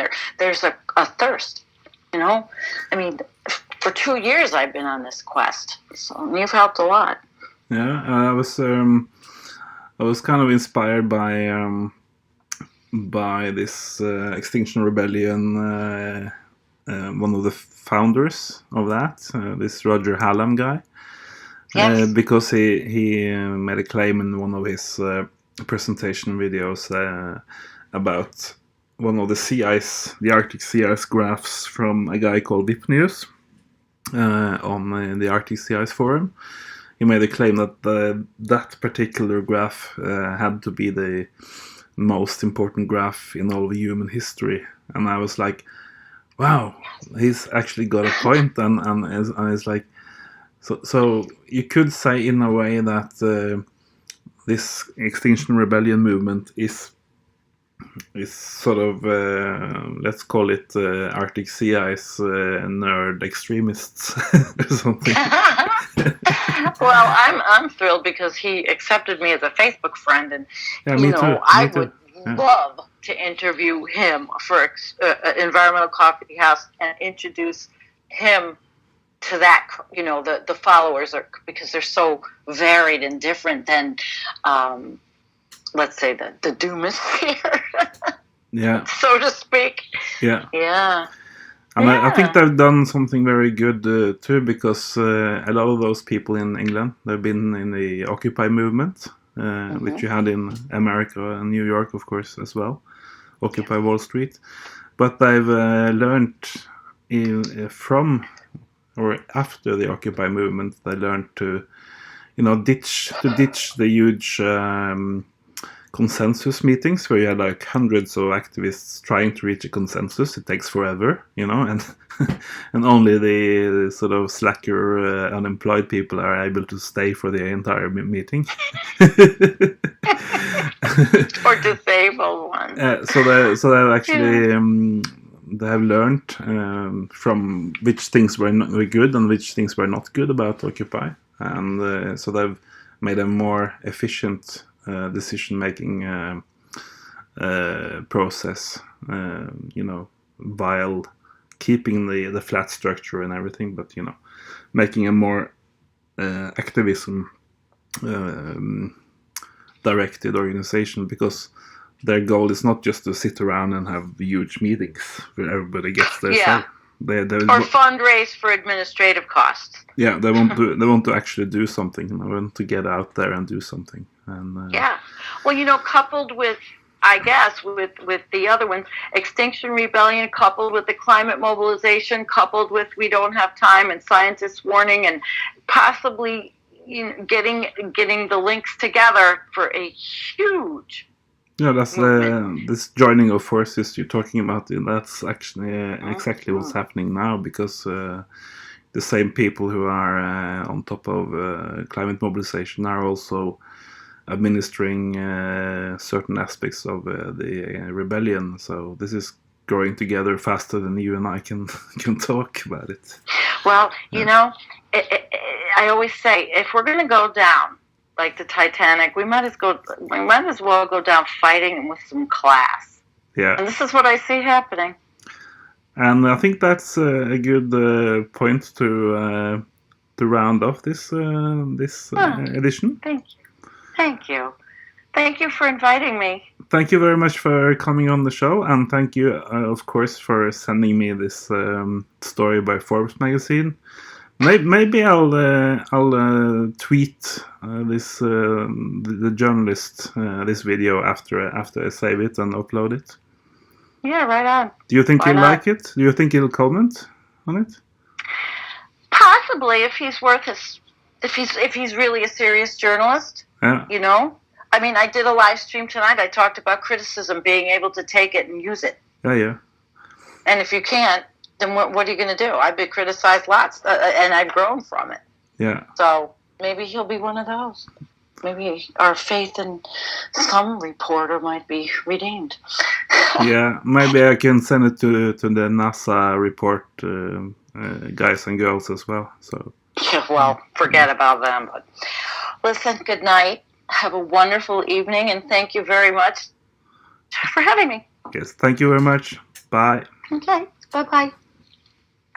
You are a dumbass, and Humpty Dumpty tribe is with us also, but you can't see his face. And tonight we are having a panel discussion on Lord Yu's ideas about a debt. What did I say? It's a whole economic way of waking up governments with mass people doing what's the word, Lord Yu? I had it in my mind. Debt strike. Debt strike for a climate emergency. Okay, debt strike for a climate emergency. Forgive me, I had a brain. But I want to introduce Jennifer Torstein's here, me, Sandy Schoelles, and Lord Yu. Thank you for being here with us from Greece. We would really like to now understand your thought process and help us. Enlighten. Okay, let me try to give you the elevator pitch. And first, T? Guys, it's not actually live yet, so maybe we can just do the intro once again. Good practice right now. I can see that it's live. Yeah. I don't see it live on your channel yet. See, it's not live. Yeah, there's no red lights showing that we're going here, Torstein. Usually on Zoom. There it is. Okay. Well, that's something else. Now, and this is me recording it. This is kind of like the backup recording, and then we can. I guess I could crop off this front bit and then offer it to people, upload it, and then people can download it and do whatever they wish with it. A debt strike for climate to avoid climate emergency. A climate emergency. A climate. I've been doing this all day and now I forget. It's hell. Well, that's because I came home and hit the vape. Where did you get in there? Hey, it's legal in New York, It's legal in Colorado. Well, yeah, I went. Remember, you went with me.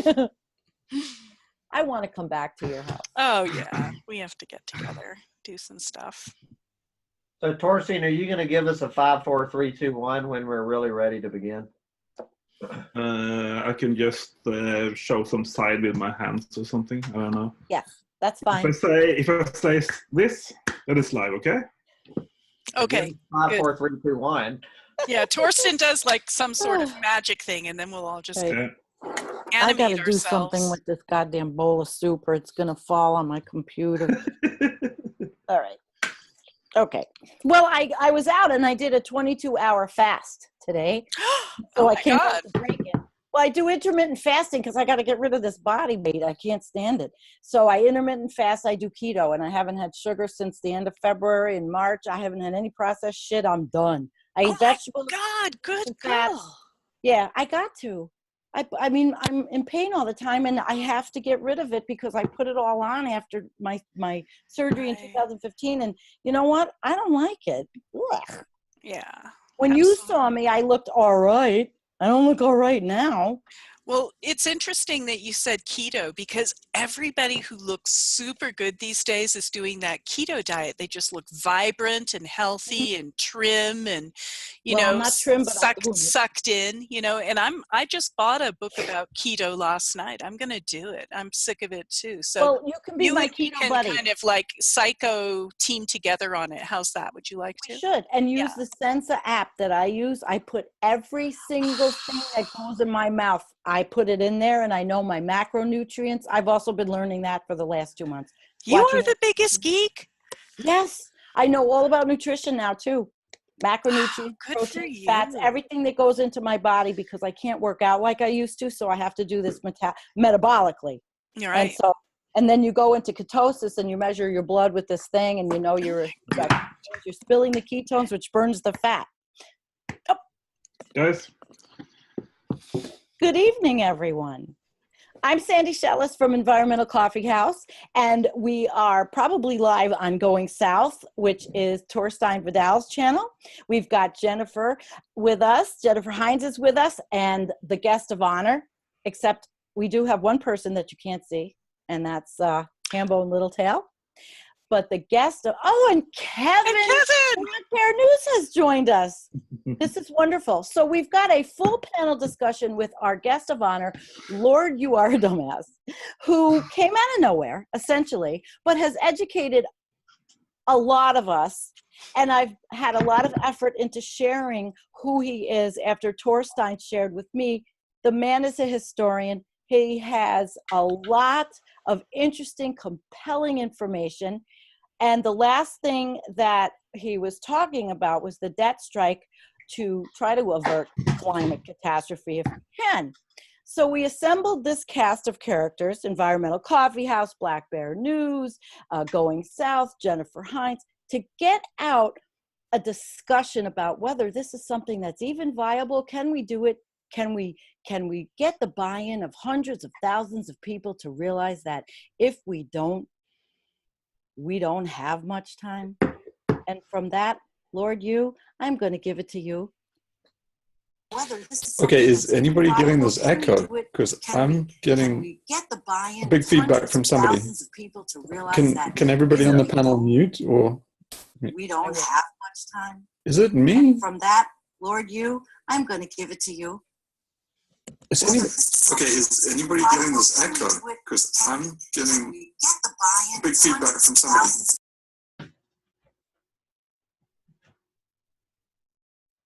Yeah, we're gonna have to fix that, Torstein.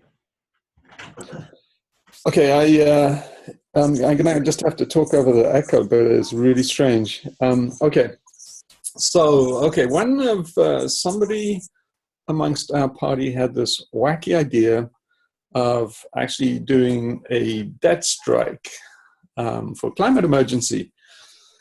And the idea is a very dangerous one. And it's dangerous and scary because I think it just might be doable. So it was really an idea for proposing to XR, Extinction Rebellion. And I don't think it's really in their wheelhouse to pick it up. They're too conservative, it's too radical, and they seem to be on a path to be more conservative. I think they're gearing themselves up to be political animals and turn XR into some kind of green party. And I gather that from, just a few discussions with people who are anonymous, but they sounded on social media like they could be the leadership of XR. So, yeah. I thought that it's worth just discussing amongst ourselves and just seeing if there's any take up, if people want to just at least discuss actually doing this idea. So, okay, what's really on the table? I want to put this proposal on the table, and let's not beat around the bush. Let's just say it as it is. And it's really, ultimately, the aim is to collapse the global economy. Now, if that sounds kind of outlandish and really bizarre, then I must explain to you first that the economy itself is really teetering like a drunk. And the chances that it collapses anyway, of its own accord, are very, very high. So I think everybody expects it to collapse in grand style very shortly.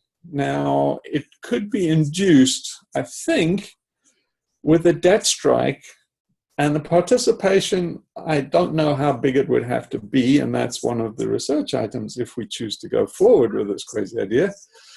But I think something on the scale of what XR just did in these 10 days in London would be enough to basically detonate the entire financial system. Now, the reason for that is a strange quirk, and that's at the heart of this dark satanic machine. They wired up with all their infinite greed something that can only be described as an atomic bomb. In fact, that's not an exaggeration. Warren Buffett described it as financial weapons of mass destruction in 2003. This bomb has actually gone off. People don't really understand, but in 2008, not a lot of people really know the story of what happened. But I can tell you in a nutshell what it was the derivatives market imploded. And the bomb itself is the derivatives market. Now, to give you a clue of how big the derivatives bomb is, it's actually fairly secret about how big it is. They're very cagey. The central banks are very cagey for the reason that they don't want to spread panic and they don't want the entire risk actually made public. But to give you an idea of the scale of it, is the Bank of International Settlements, the BIS, admits that it's greater than 700 trillion.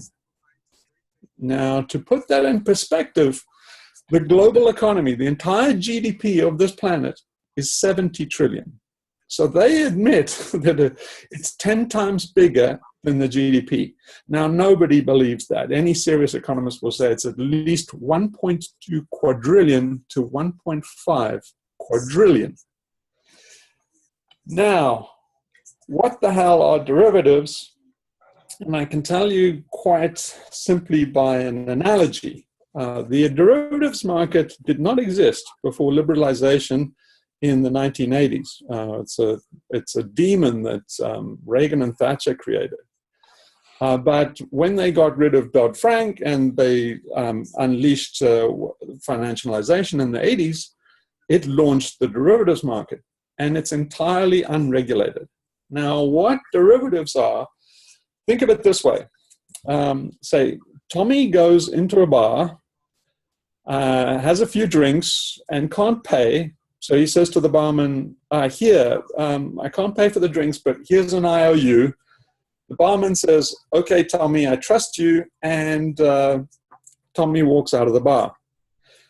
Now, what the derivatives market is, imagine the bar is filled with about 500 other people.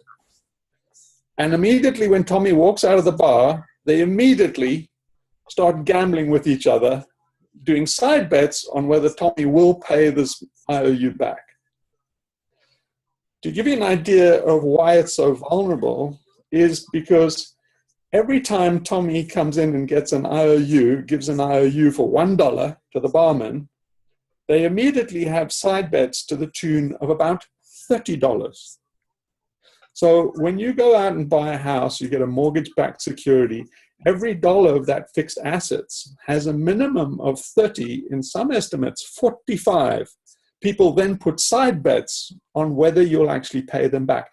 Now, these are all things that range from things that really can be equated to no more than racetrack bets that you'll pay it back, to what you might really call insurance against payback. So a large part of them are things like CDSs, convertible debt swaps. And that means if Tommy doesn't pay back, so the barman can get a CDS, he says, if Tommy doesn't pay me back, then I can switch it with you. You take the bad debt, to somebody else.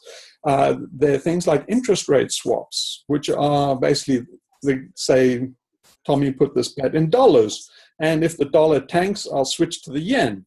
They're basically all these kind of ways of hedging risk.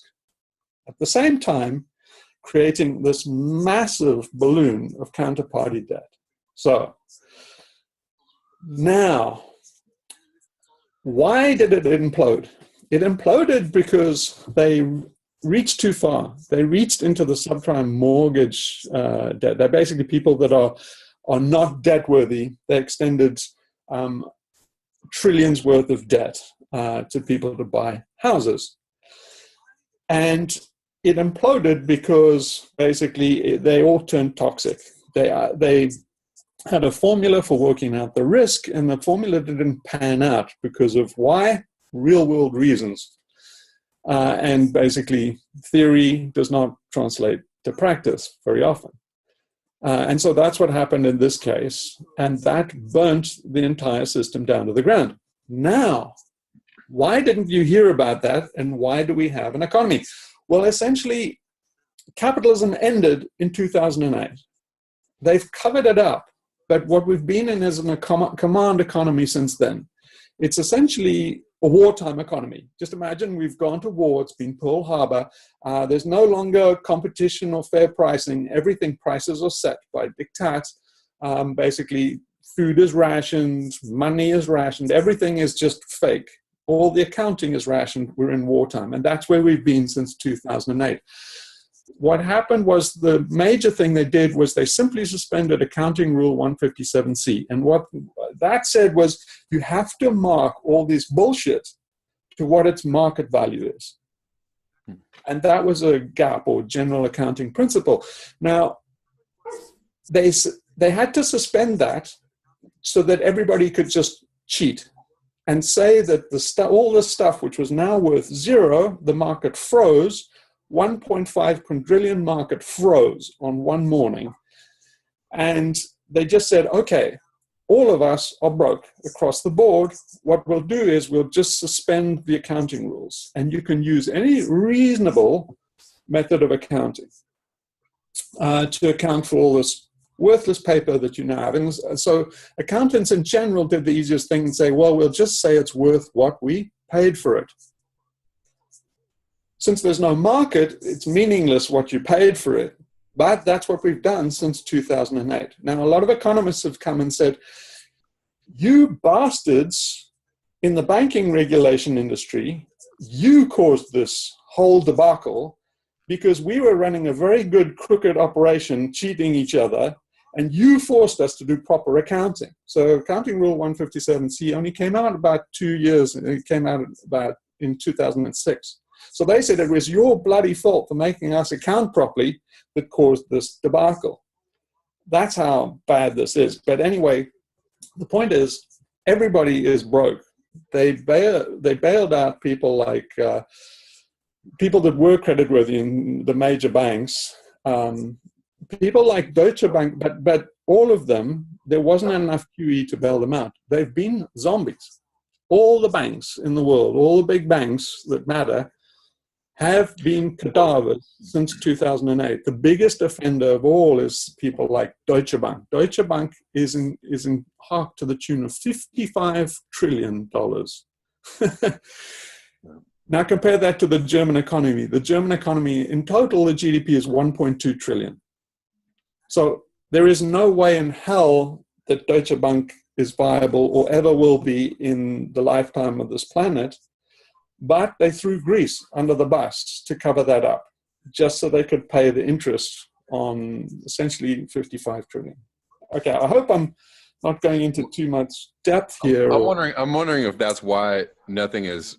Okay, wait a sec. I gotta switch up my volleys there. Sorry. This planet, okay. But they threw Greece under the bus. Oh, I see. Yeah. Just so. Okay, go ahead. Okay. I'm just saying, I'm wondering if that's why we haven't tanked yet, because they've basically shown the signs in the last 3 years, right? I mean, Deutsche Bank has been teetering for like 3 or 4 years, but everything is still going, right? That like 3 or 4 years of 2014, 15, everybody was saying, this is it, here we go. The Italian banks were about to fail, German banks were about to fail. they were saying the bubble is about to go, you know, a couple of years ago, and nothing's, you know, everything is, here we are, you know, everything's still going, like, right, you know, that 3 or 4 years. So they did, right? They absolutely cadavers. This is it. Here we go. Italian banks were about to. So they are absolutely on the gurney, no life. They are decaying cadavers. What happened 3 or 4 years ago was the veil slipped. Basically, the curtain around the cadavers slipped. So what happened was Deutsche Bank owed a coupon. It's just a tiny little coupon, a meaningless little thing, but it was convertible to Deutsche Bank stock. They couldn't afford the premium on this coupon. We're talking, these guys are so bankrupt, you have to imagine it like a 19th century monarch that has, you know, sold the buttons on their regalia, and then, you know, some monarch relative has to get tin buttons for him so he can come out in public. That's how bad it is. And that's what happened, is basically the kind of mask almost slipped off. Right. So now, what I'm saying to you, not everybody would agree with this assessment. So I think you people, some people know about MMT and modern monetary theorists now. These are whack jobs and crackpots that come out of academia, and they say, well, you know, Keynes taught us that you can print money ad infinitum, and there's no wall, there's no limit you can hit. We just print our way out of it. Now, this is complete horseshit, and the reason it's horseshit is for a number of reasons. One of them is that this money is not free. According to the Federal Reserve System, you pay 6%. All of us in America are paying 6% for every dollar that we get from the Fed for quantitative easing, or rather the Treasury does.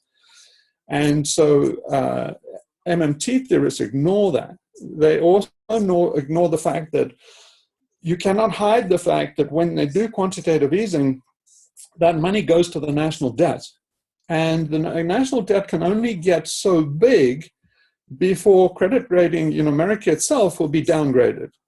Now that's a vicious cycle, because a downgrade in America's debt automatically means that they can't basically borrow. They can't get bonds and give out treasury notes, or their ability to will be downgraded. And that will mean that they will be caught up in another one of our sins that have been going on since 1971, and that's that all this mountain of essentially petrodollars will be repatriated to America.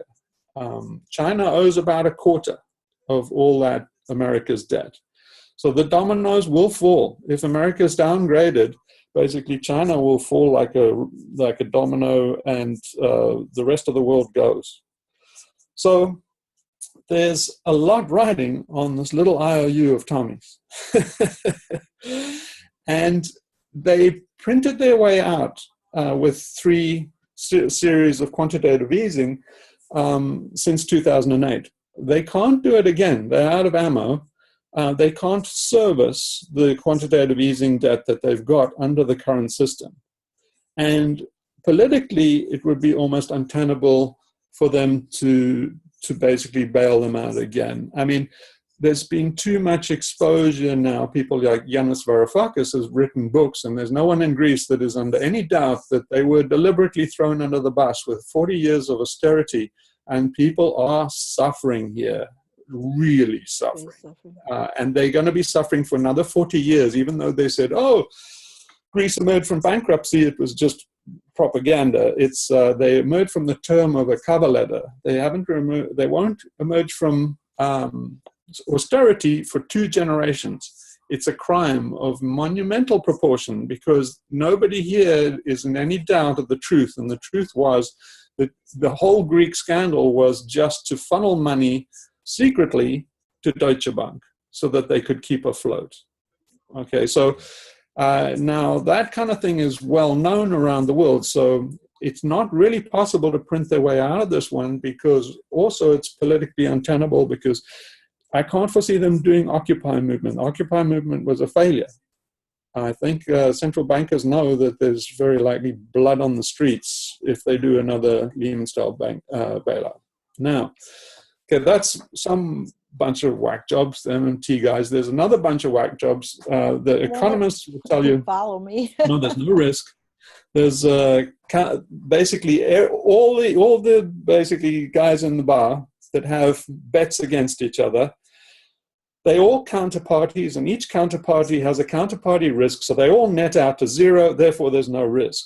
Well, that's complete baloney, because it also assumes that the entire debt, the debts are all symmetrical, that Paul owes Peter $1 for a bad bet, and Peter owes Paul $1 for a bad bet. And you can bet that it's not symmetrical, and somebody's out there that really is exposed on a vast one-way bet. They're probably Lehman Brothers galore that nobody knows about, hiding in this woodpile.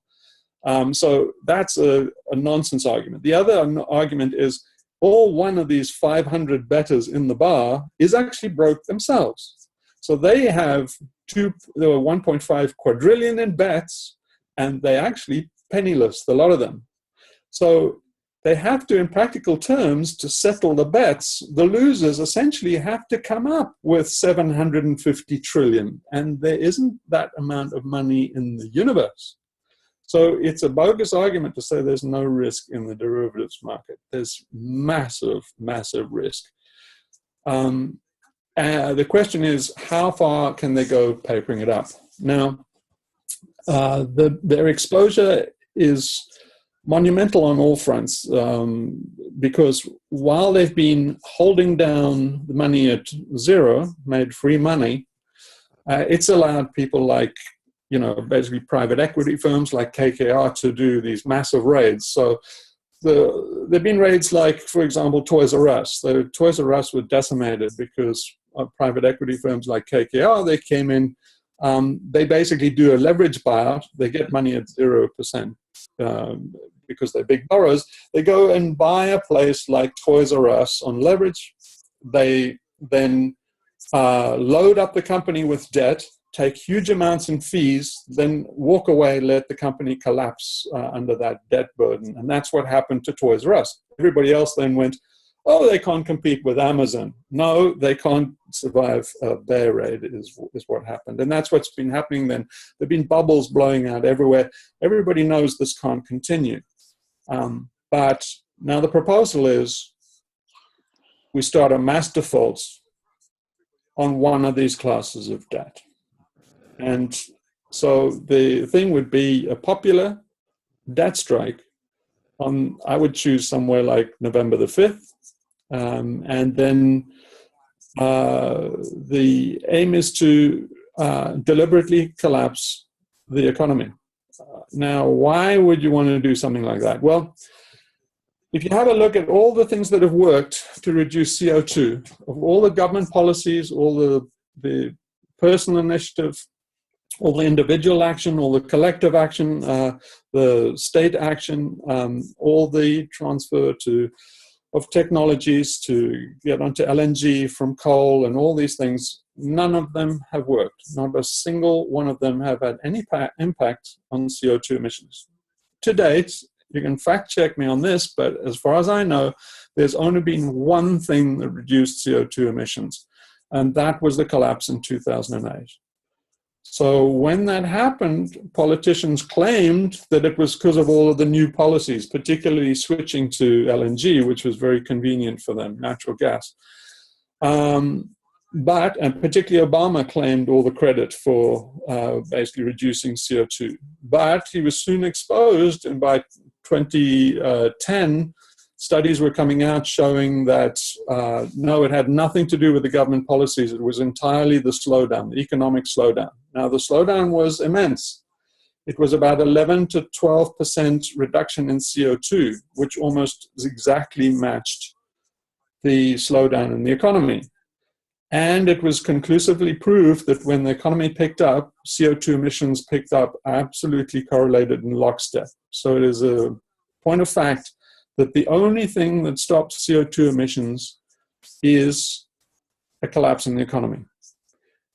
So it follows that it correlates exactly. So you can stop CO2 emissions, you can bring them to zero if you collapse economic activity to zero.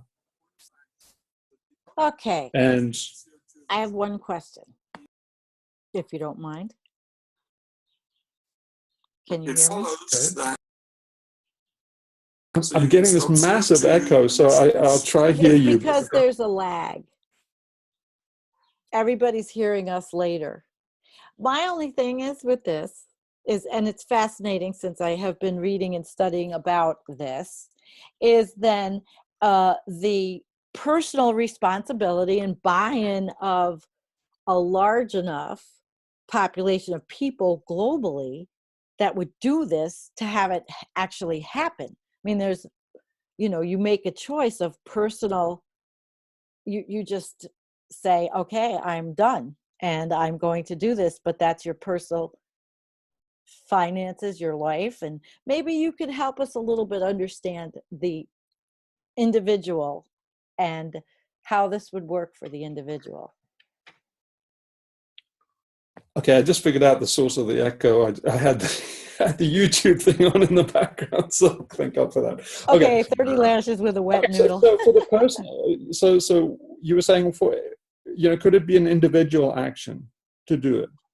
Well, no, I was actually saying how, I mean, you can't be an individual action, but how would it work? How would we work it with our finances and all that? I know you talked about that on your video, but how also we get the buy-in of enough people to make it happen so that those of us that do it aren't left like in the middle of the road writing these checks to the Treasury and then nobody else does it.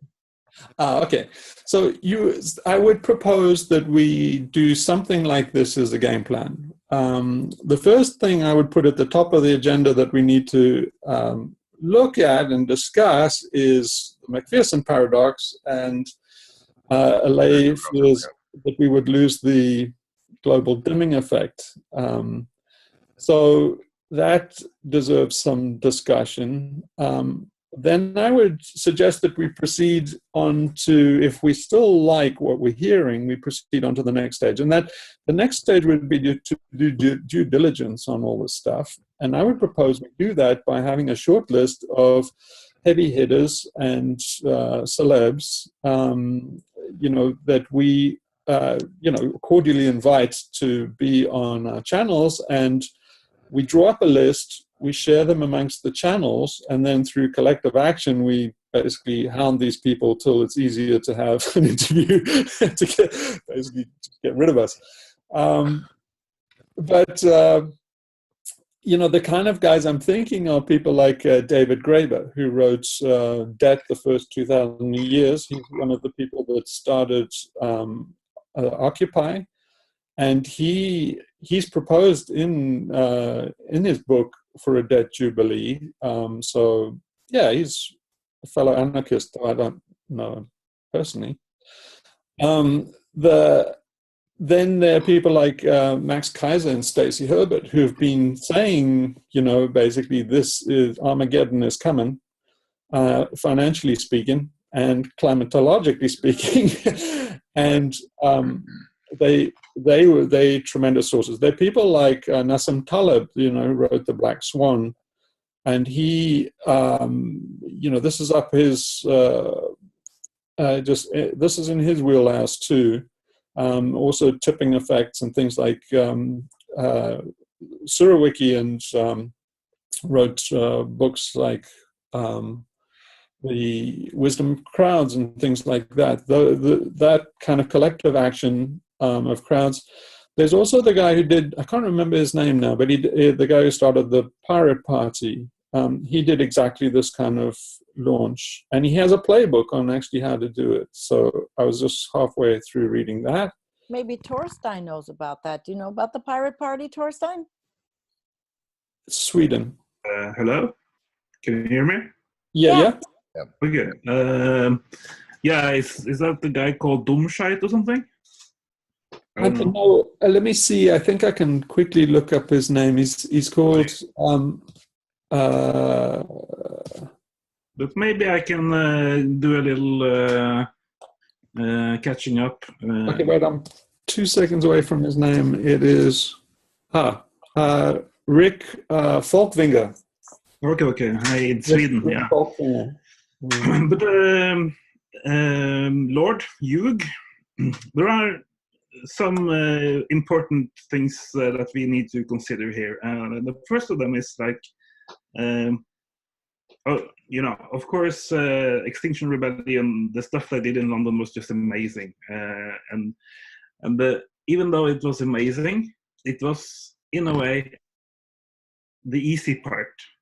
The hard part is going over to the politicians and getting something out of it, right? So that's they are in an impossible situation almost. But for the suggestion with the death jubilee and the bomb aspect of it, one problem in your resume in your argument is that you're saying that we need to do this in order to stop the climate running amok, right? And then there's a question, are we looking forward to the tipping point, the big tipping point for the climate, or are we looking back at it? Is it 2, 3, 4 decades behind us, right? So I'm thinking, if you're going to detonate what you call an economic nuclear bomb, we have to really, really think this through, and we have to know that the effect of it could stop a runaway climate and not the climate already being in a runaway state, right? So that's one thing. And then also you have the problem of the nukes. The audience is saying they can't hear you, Torstein. They should be able to hear me. I can hear you. You can hear me? I can hear you. You can hear me. Yeah, I think everybody can.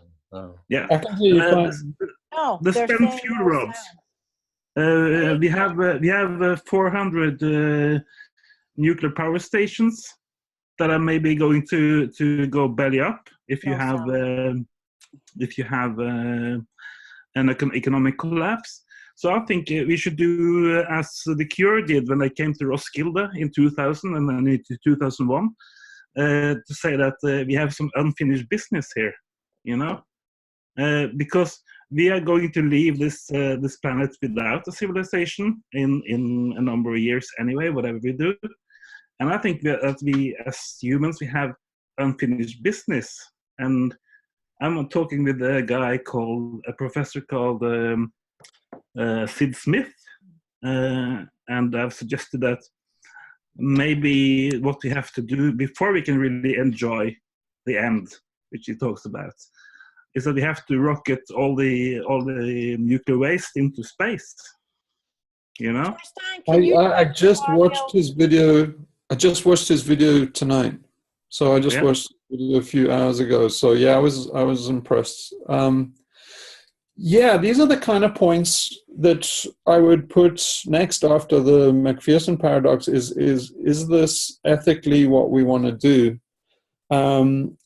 Personally, I think the tipping point's on the rearview mirror. So for me, why I would say this is morally justified is to raise this topic now. Maybe it's a bit too premature, but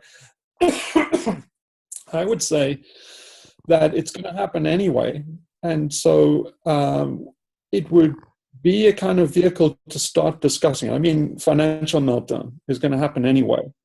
So it would be a vehicle to get the conversation going about just the topics that you're talking about. You see, one of the things about talking to this list of heavy hitters would be to surface all the unknown unknowns. So exactly the kind of things you're saying. And then basically it would be discussed in a rather interesting forum. The mainstream media have established that they can't talk about climate change because it's bad for ratings. I think they can definitely talk about a bunch of people that want to deliberately make an attack on the sacred cow, the economy. I think that is very newsworthy. And on the back of that, we could discuss all these topics, which are now outside the Overton window. You will not get a mainstream discussion on what to do with nukes anytime before Armageddon, unless you surface it in this way and couch it in basically these terrorists that are, basically making an assault on the sacred cow. Yeah, I mean, I was just thinking today about how you could bring these kind of subjects up politically, into a mainstream conversation, right? I mean, you have politicians in the U.S. saying like, okay, climate change has to be on the table and it has to be a main issue. You have the UK Parliament declaring a climate emergency. You have this political kind of movement and will developing, but the thing is they're obviously not, they're very far from the problems of the McPherson paradox, the nuclear power plants, they're very far away from what actually needs to be done, but at least they're saying, oh, hey, we need to do something. So, yes, how do we get those issues into the conversation as quickly as possible? Because they have to be, because if there's those kind of conversations going on politically, and then you have a meltdown, which I totally see coming, like probably this year, because as gas prices go up, right? Like Michael Rupert said, like the last 2008 wasn't just the mortgage derivatives; it was fuel. It was energy prices going up, sustained, high energy prices for a year, and that drove everything into the ground. So you have these derivatives, huge derivative bubble, and then you have energy prices going all over the place. And if they go up high enough for long enough, then that's it. We could see that happen very, very quickly. But you have to get those things into the conversation as quickly as possible. Like, hey guys, if we have an economic meltdown, who's going to take care of the nuclear reactors? If we have, if we lose all this global dimming, what are we going to do with, a sudden 1C rise? Like what, how do we, Isn't this the perfect vehicle for that? Because if we can establish ourselves as a bunch of Bader-Meinhof nuts that are trying to rally everybody to deliberately pull the plug on the economy, I mean, I think that is very newsworthy discussion points that, that's a vehicle you can raise these important issues on. I mean, who could not discuss that as a reason for why these nuts should be stopped? And you say, like, people hearing about the McPherson paradox for the first time, they'll be hearing about the nukes. They'll be hearing that, all these green energy solutions are pointless, and hearing interesting facts like, Chernobyl's still a mess, Fukushima is a disaster that is only half done yet, and all these things that nobody realizes at the moment. They don't know that there are 450 nuclear power stations that are liable to be melted down and can't be decommissioned in 70 years. All these things are outside the Overton window and can't be discussed, but they can in the context of, these freaky nuts that want to destroy the economy. So I think it's great. I'm interested in feedback from Sam. I mean, Hamburg. He's sitting back. He's not on the screen, but I'd like to get a little feedback from him on the discussion. Are you there? Hambone? He's muted. Hi. There he is. Oh, there he is. How to unmute. Now, guys, as I tried to tell you when we started into this is not my area of expertise. I'm just going to fall back on the old line I've been saying for 9 years. Well, a couple of things. I tore up all of my credit cards 9 years ago. I have not paid 1 penny of interest in my life for 10 years. This is the number one piece of advice I have to anybody out there is stop feeding these sons of bitches behind it all. So we all need to tear up our credit cards. I have no car payment. I have no mortgage payment. That's my number one piece of advice. On one of my very first videos, I was giving that advice. The other thing that I've mentioned many times is Ayn Rand was in 1957. this is, no one talks about the most important passage in Atlas Shrugged is when that lefty politician was, I'm sorry, the lefty professor was in this heated debate with this industrialist, what I would call a planet eater, and the planet eater was laughing at this. They were the little lefty talking about all the regulations on industry and all of this, and how government and politicians need to take a stronger role on cracking down on the planet eaters. And this planet eater laughed in his face, said, there is one way to put us out of business, and that is to stop buying our products. This was, Ayn Rand, who was defending the obviously the industrialist point of view, and trying to get government regulation off the, I'm sure Donald Trump is a big supporter of Ayn Rand if he could actually read a book. But that's the bottom line, guys. There's one way to put these bastards out of business. It is to stop buying their products. But as the industrialist was saying to the professor, you're never going to do it. All of you little lefty whatevers, it's never going to happen. You're going to sit there and complain and whine about us. You're going to keep buying our products. We're going to keep going right on about our business and laughing all the way to the banksters behind it all. Not a damn thing has changed since 1957, since Ayn Rand wrote that. The problem is 10 times as worse. And again, it's I fully support any one of these efforts. I am 100% behind you guys. But I joined this, it was November 5th, 2019, for me 10 years ago. And the fact that Hambone Littletail has not paid 1 penny of interest to these evil sons of bitches, I have not noticed one difference in the state of the planet since I made that decision. And so while I encourage you, I assure you I will be joining you in not paying any debt to any of these people, because I have no debt.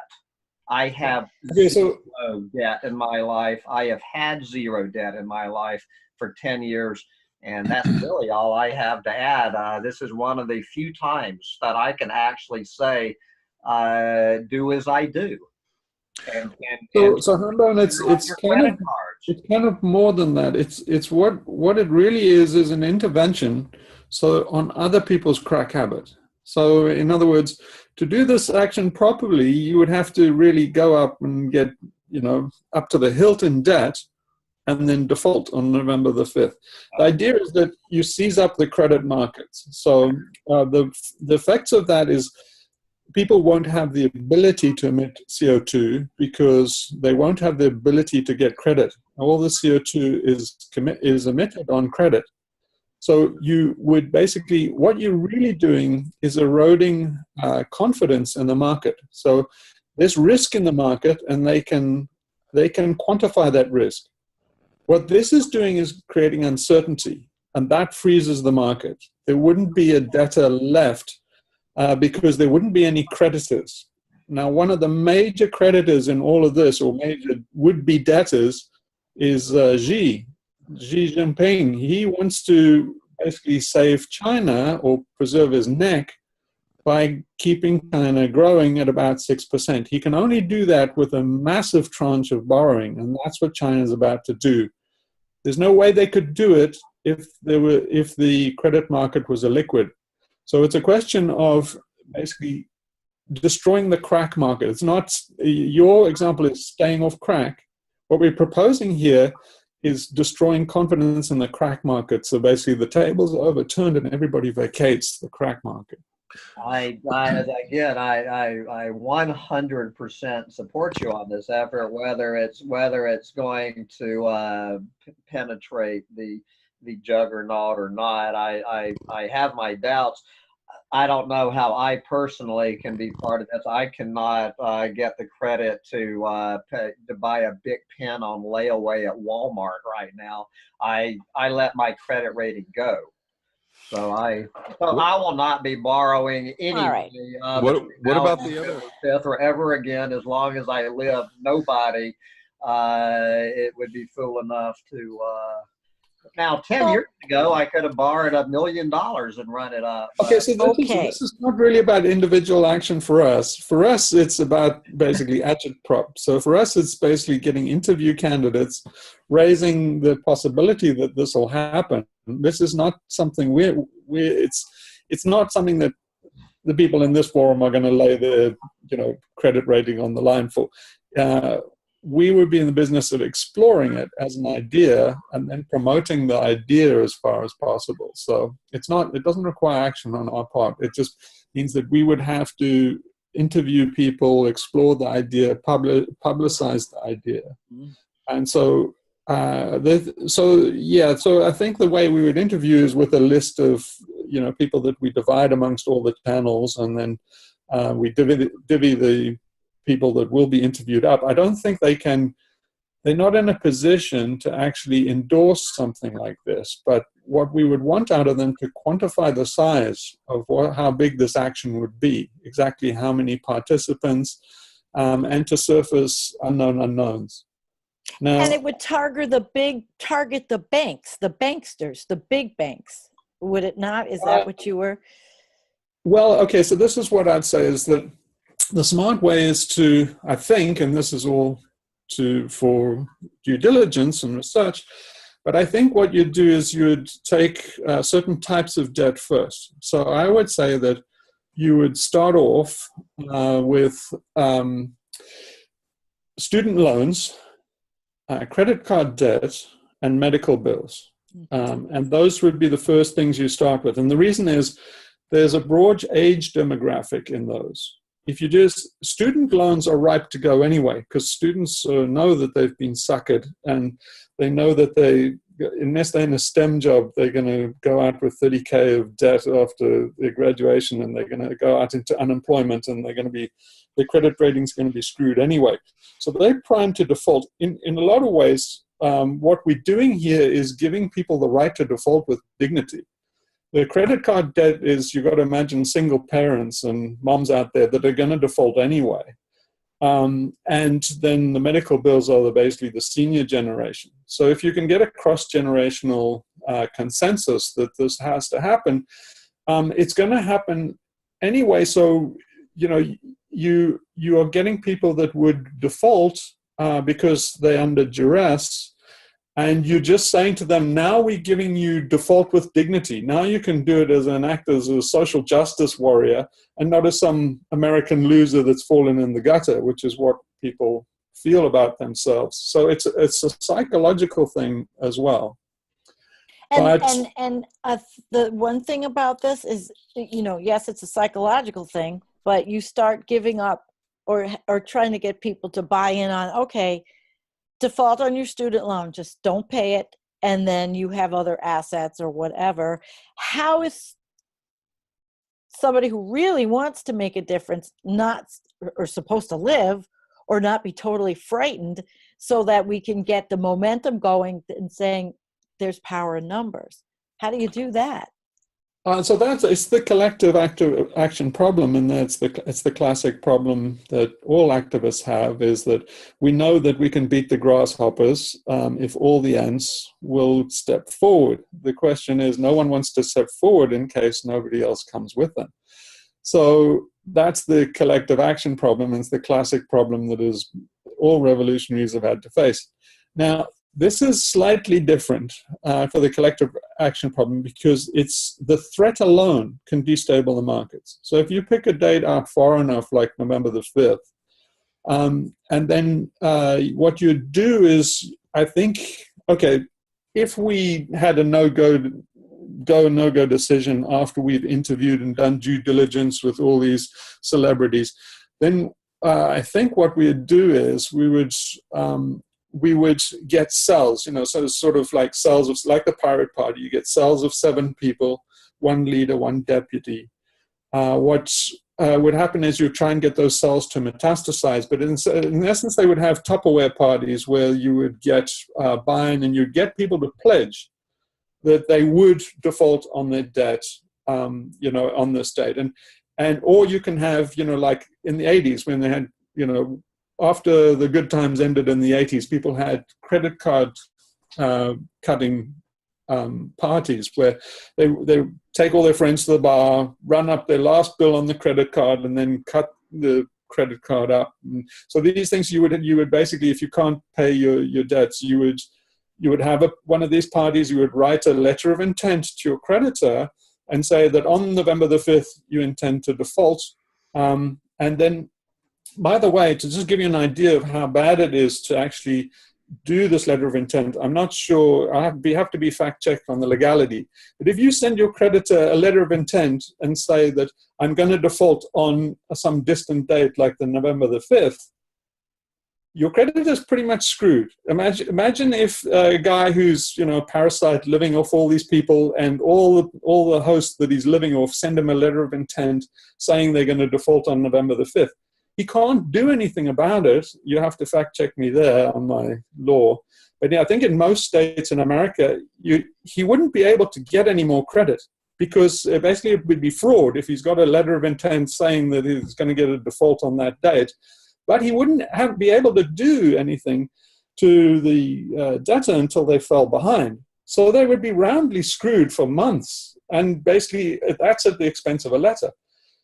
People can go through with this and just say publicly, just to a poll, they can swear blind that they're going to do this and then not follow through. It's even possible to take this down to November the 4th and just say, hey, just kidding, we'd never do something like that. Because you don't know that once you let this genie, no one knows, once you let this genie out of the box, this monster might just run. The whole point is you're creating uncertainty in the market. They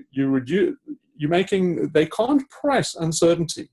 So that alone wrecks the market. So you can get everybody to, do collective action, raise awareness. So after we got like cells of 7 and stuff, I'd say that what they should do would be to try to create other cells, regional cells, and they should go after celebrity endorsements and funding. And I think this funding wouldn't take much because it's really quite a grassroots action. But if you can get celebrity endorsements, they would, you see, in a lot of ways, you just want to create the threat that it's going to happen, right? It's as powerful as actually carrying through. So you just have to look for ways where people can pledge that they will go through with this. And then everybody has to guess what happens on November the 5th.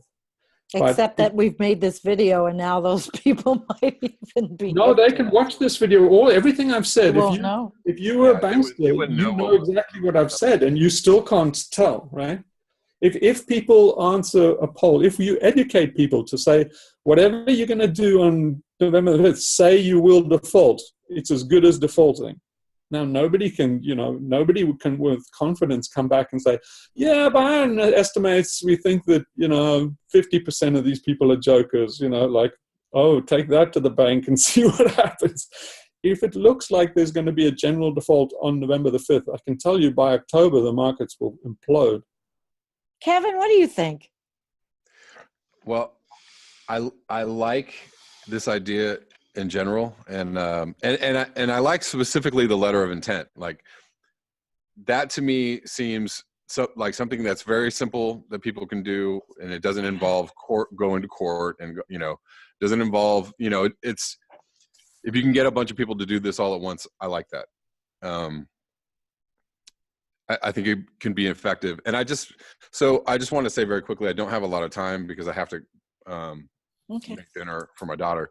But so I would like to propose another idea in addition to this idea, to the debt default idea. And I don't know why nobody has done this or nobody's tried this, but I've been thinking about it for a while. So we have all these climate strikes. We have people marching. We have days of action on every Friday. We have school strikes. We have a raising awareness. We have a rising tide of people willing to take action. But what nobody has, so we're all talking about stop fossil fuels, cut emissions, but nobody is boycotting gas. Nobody's boycotting gasoline. Nobody's boycotting oil.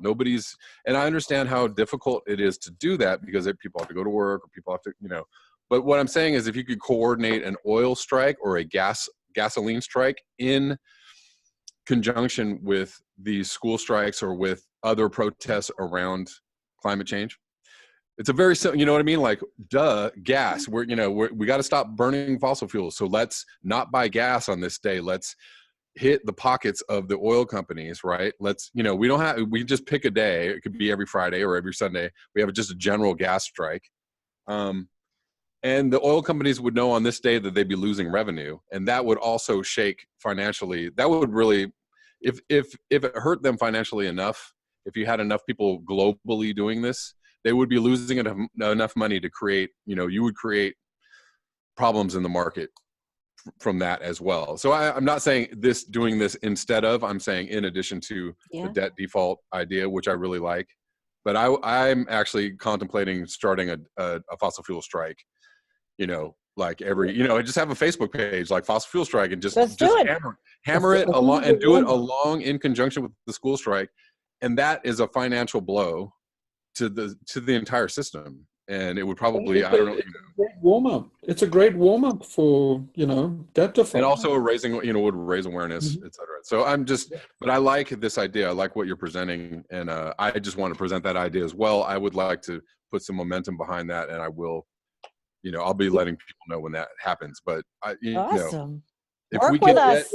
It's great training for people to prepare for something like this. It's kind of like a mini strike as a training ground for a big financial one, right?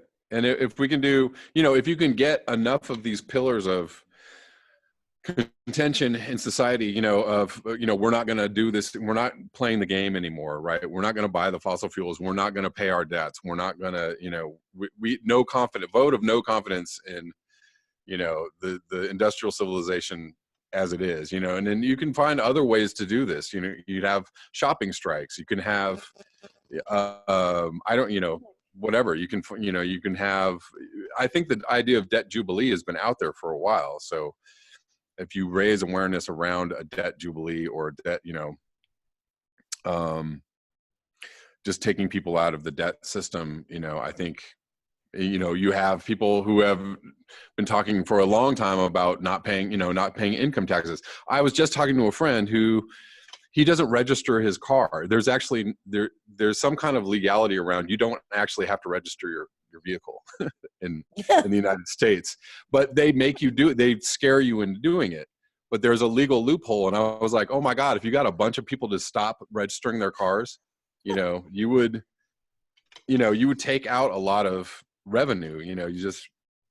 Kevin, you've really been thinking about these things. I've been thinking about this. but Kevin, one of the amazing things about it is that it should be supported by the elites. All the bad guys should actually support this because it's bleeding some of the aggression out of the public, and they looking at the pitchforks. These kind of actions might save their necks. So I can imagine that they would actually support it. Some of the biggest villains might actually support this because it basically takes some of the steam out of the right. And they're all up to it. Yeah. Wow. If it's a debt jubilee, like a true debt jubilee, then it's how a lot of people would be behind that. Of course, you're going to crash the system. So and I think anybody who's like, yes, we can do this, it's going to wipe everybody out. So but afterwards, everything will come together again. But see, what I point out is that people want to do a Green New Deal. They have to burn the system down first. I mean, Roosevelt's New Deal was how to build the system up after it had collapsed. That's why it worked. You can't get a system running flat out and say, hey, we're going to transform it with a new deal. It's, who's going to buy into that? Right. You know, if you look at CO2 charts over the last couple hundred years, especially since like 1900, you see right after World War II, right? You know, because it's kind of going along, and then it takes all of a sudden the solidest big dip that it ever took, and it kind of takes a big dip. And that's when the Roosevelt initiative with the New Deal and everything like that started to ramp up. But that shows the inextricable link between the economy, CO2 emissions, and consequently climate at large. So that's one thing that kind of like occurred to me. And another thing that occurred to me was the interlocking exponentiation of the different cycles that we're on. So we have exponentiation in a lot of different ways right now. We all know, those of us who have been watching climate and looking at climate, we're on an absolutely exponential path, and you can kind of see that steep curve. But the same goes for the economy. And I think that all these exponential feedbacks are all inextricably linked. And then the other thing that occurs to me, Lord Hugh, when you were giving your initial overview and summary, you made some statements about Deutsche Bank. And, you know, it occurs to me that Deutsche Bank's been in the news an awful lot lately as well. I mean, Deutsche Bank's a known money laundering operation. It's extremely corrupt. And, you know, right now, what's happening in the United States is the big Russia probe has come out. And of course, Trump's finances are very, very interlinked with Deutsche Bank. In fact, Trump had gone bankrupt so many times that Deutsche Bank was the only one that would give him money. And Deutsche Bank, I believe, is also interlinked with Russia and Putin. And I just was wondering if you would be willing to comment about that. Yeah, I mean, they're all rotten. So HSBC has actually been prosecuted for supporting terrorists. So they have know your customer. What's it called? Know your own customer, NYOC. But that means a regulation that they force the banks to be self-policing on all these crooks. So if they suspect money laundering and stuff, which, you know, basically these scumbags are all doing, or terrorist activity or anything like that, they are supposed to report it. And they not only don't, they've actually participated in being prosecuted. They just did settlements with no complicity. So they did no admission of guilt settlements. HSBC is probably the worst. But Deutsche Bank too, they've been financing outside of sanctions. It's just a complete, it's just, they banksters. So if you want to read more about that, one person I think we should put on the interview list is Naomi Prince, who's been exposing the bankster racket and how they've been colluding, you know, with hostile state actors that are actually on the terrorist list. Everybody from Hezbollah to the Saudis, you know, so, you know, it's rotten to the core. But you'll only bring it down, though, with collective action. I think they're all invulnerable politically, and that's what HSBC and all these guys have proved. They pay small fines, and the fines in no way make it uneconomical to stop the crimes, because the fines are so small compared to the profits that they get from these deals. And there's no criminal culpability. Since 2008, there hasn't been a single prosecution for malfeasance, so much that in previous centuries they would have hung for it. So yeah, it's a reflection on how bad this system is. But this is the way to bring it down, because everybody knows about it. It's all been exposed, and now we're in the post-truth era. Nobody gives a damn about crime anymore. So to Kevin's question is, this is not directed at the politicians. In a sense, what you're saying with the debt strike is, you guys are fired. We think you're incompetent and malfeasant, and we're firing you. We're taking action on our own. And I think that's XR's mistake, is they're really elevating the politicians, appointing them as white knights when they're really just carbon criminals. So they're buttering up their ego and burnishing the politicians' halos when they're actually criminals, and they should be dismissing them and bypassing them. And I think that's one of XR's mistakes, and I can only imagine they're doing it because they fancy themselves with some kind of career ambition as politicians, which it's a terrible thing to say they're piggybacking on a climate emergency for some kind of personal, professional ambition, but that's my only conclusion based on their moderate tactics, is they want to make sure they're not unelectable.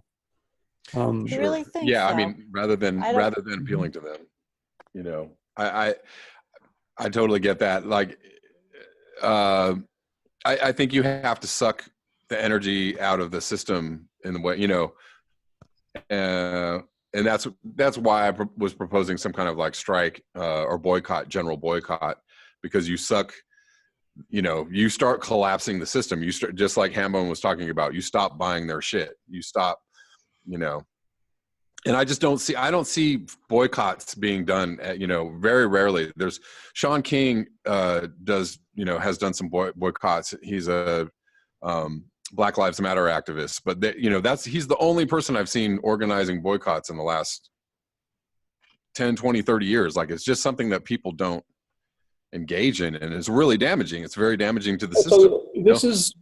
The boycotts are very, very powerful. They were done in South Africa. So during the anti-apartheid era, late in the struggle, we kind of realized about the power of boycotts. So there are a number of things that boycotts is they must be targeted. So, and also you can put some demand on it. So then you say, like, you have a fuel boycott with the aim of getting rid of the fossil fuel subsidy. I mean, can you believe that there's still fossil fuel subsidy, for God's sake? They're not even trying. And you say that it's for that. But the other thing is you can create supply shocks. So, for instance, you can run up. So everybody has, you know, a massive run up as a prelude to basically the strike. And what that does is it creates a supply shock that can be fatal for the supply line. So in other words, people will restock shelves of a certain item, and they will build up inventory so that when the strike comes, they're left with all this inventory, and it becomes a nightmare for them. So much so that you can take down a big corporation with a big enough, supply shock.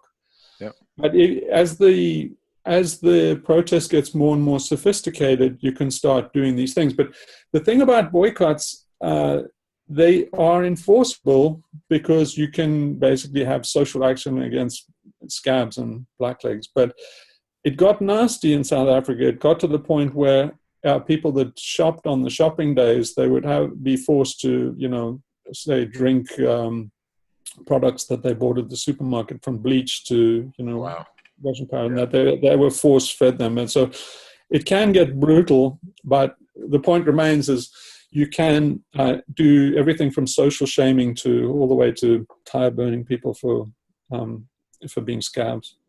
Right. Strike breakers, yeah. But all of these things are late. The thing is to introduce the public. The main thing about a debt strike is to show them where the on-off button is to the economy. So they have the power to threaten a debt strike.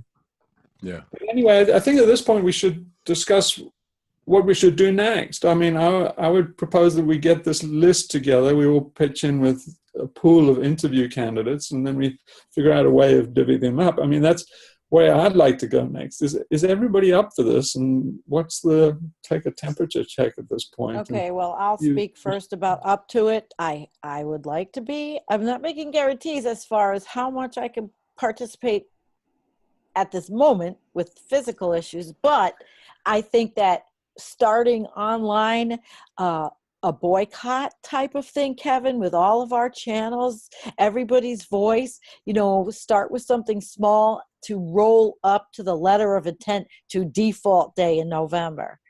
And I'd be absolutely willing to do what's within my, you know, limitations, and I will, as far as, because I think that some kind of wake-up call has to happen, but I'd like to work in concert with Kevin and Torstein, because this has to go worldwide. This just can't be like, you know, 52 American Doomers. I mean, this has to be something that we get everybody familiar with and lead up, and then the letter of intent has to be written. Does it have to be written legally? Can it be just written professionally with certain specific things in it? You know, so we have a lot of planning if this is going to be pulled off, and people have to join us. They have to believe in this, that we can do something else because we are in a climate emergency, and that's the buy-in and the marketing. It's a lot.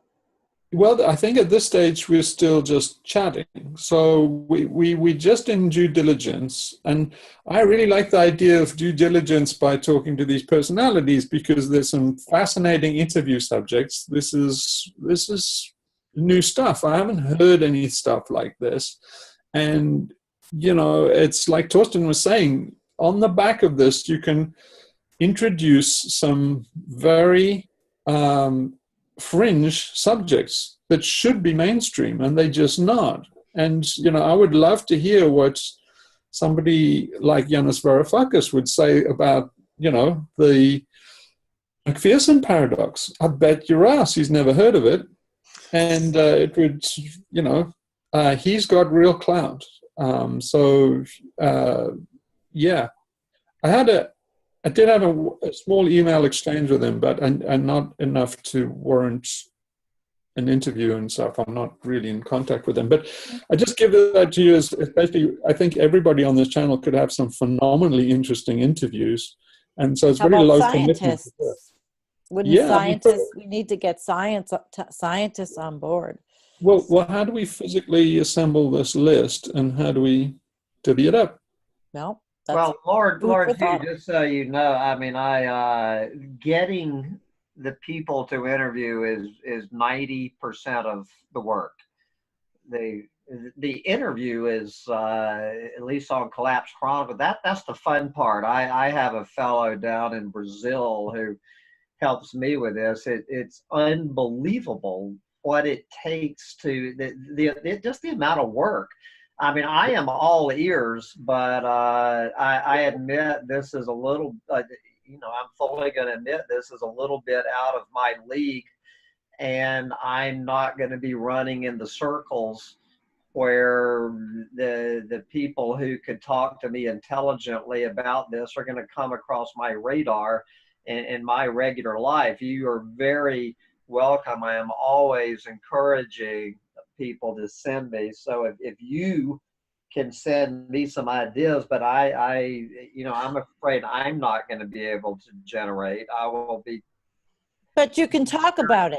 I'm very happy to listen to your ideas, and after I vet them and contact them, if they're up for it, I would be happy to participate.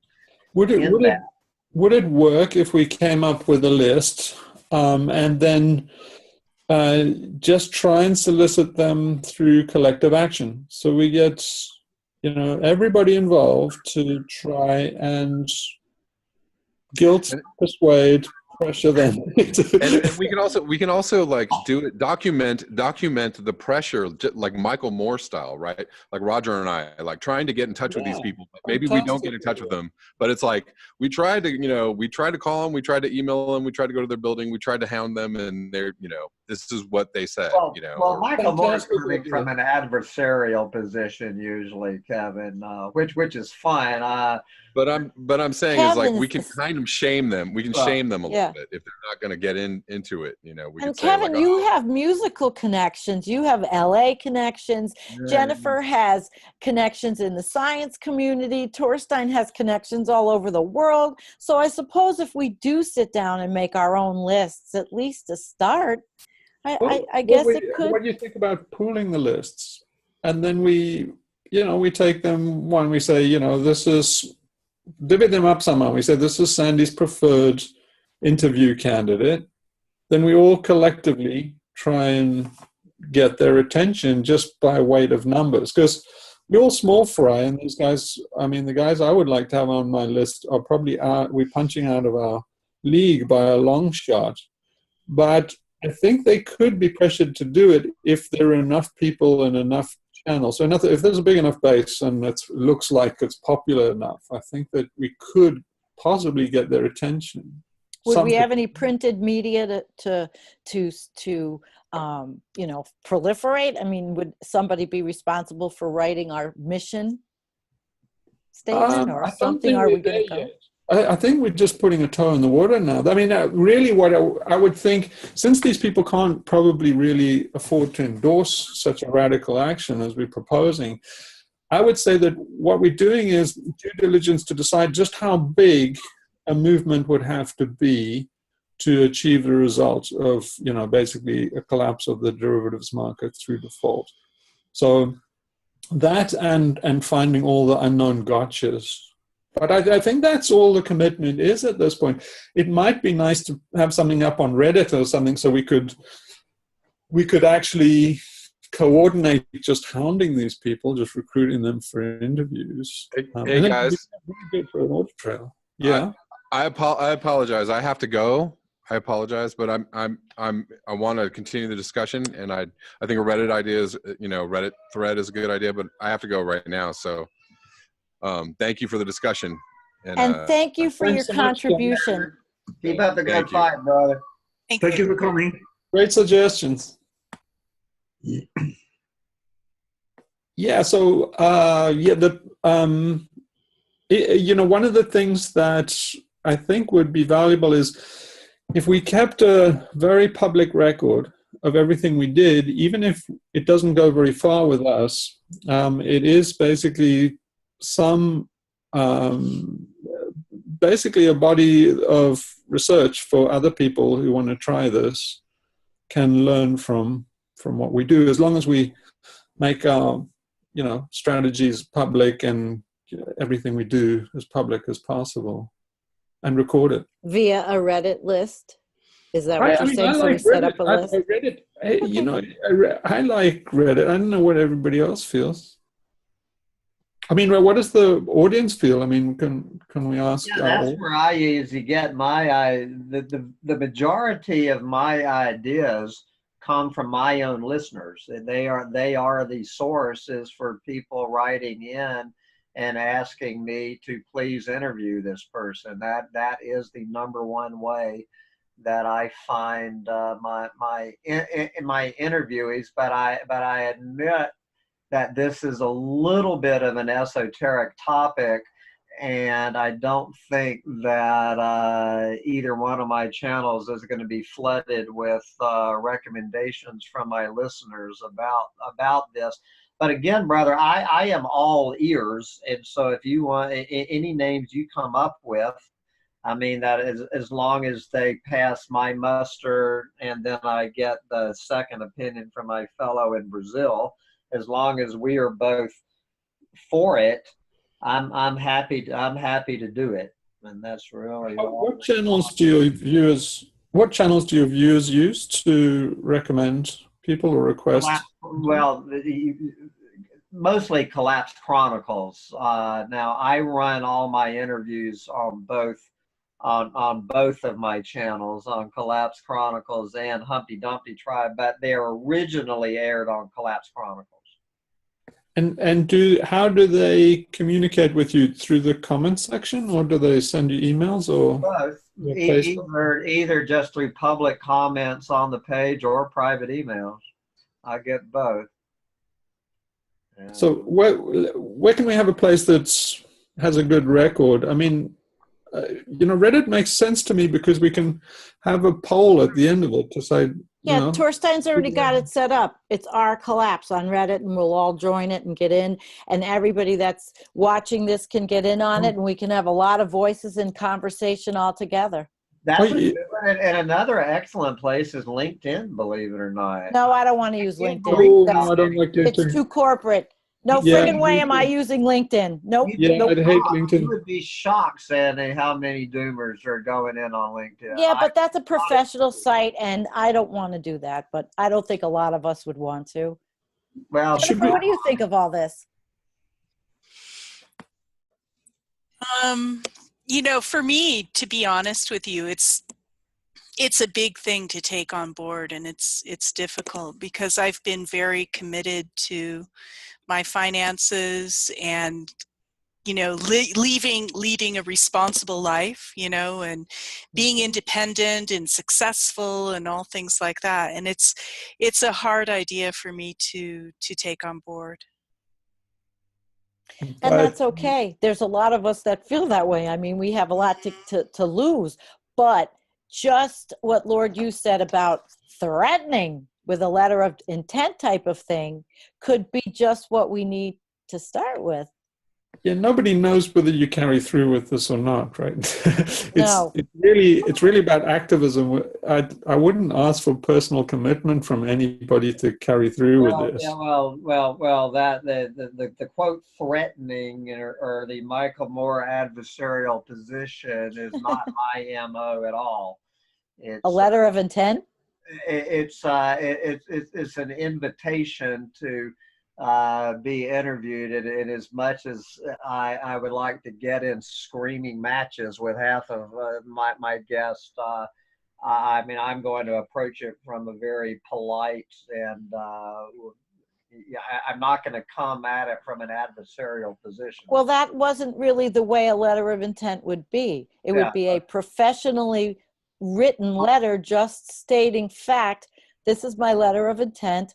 I intend to default on my debt on November 5th, 2019, and whatever else that sounds a little bit, you know, official, legal, whatever, but it would be respectful and professional. This is a professional thing to do. It's not just being adversarial. We're not talking about threatening the interview candidates. We're talking about threatening the establishment. I just wanted to make I just wanted to make sure we had communication on that, brother. That we could even call we're this trying to make the worldwide... establishment shiver in their boots. We're not trying to make interview candidates. It could be Worldwide Letter of Intent Day. There you go. So.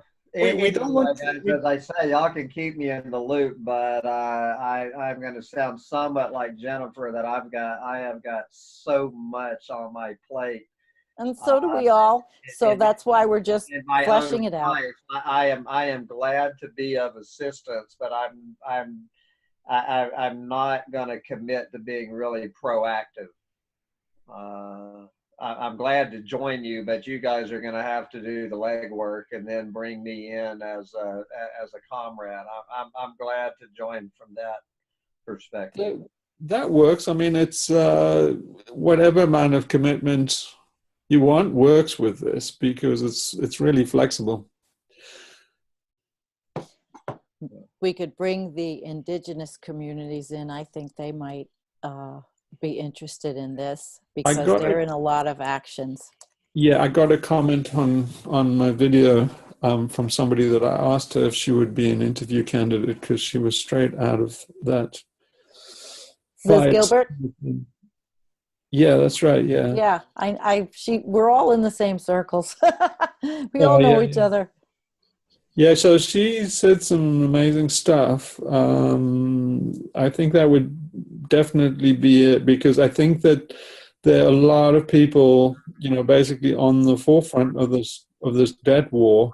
We're all pretty liberal and, you know, comfortable bourgeois, I'm afraid, this group. But there's a lot of people there on the front lines of a debt struggle. And so, you know, maybe we should find out about their story. That would be interesting. So you mentioned about collapse thing. So Torsten, you actually the moderator on collapse? Can you hear me, anyone? Yeah. Okay, cool. Yeah, I don't moderate anything except my own channel Going South, but you know, our collapse, Reddit collapse, it's an amazing group that's just passed 100,000 members or subscribers. But are you the one who spearheaded that, Torsten? You're not the one who started that, are you? Do you think I wouldn't boast of it if I had started it? I would be shocked if you had not. Definitely. I haven't started it, for God's sake. I'm just saying it just passed 100,000 subscribers, and it's where things happen. Is where it's at. And when I post on Reddit, I only post on our collapse, because I just got an email from them literally since we went on air. An email has just come in finally that I have been approved as a commentator, because it's been real hard for us to post. My buddy in Brazil just said, screw it. It's so hard for him to post my interviews from Collapse Chronicles.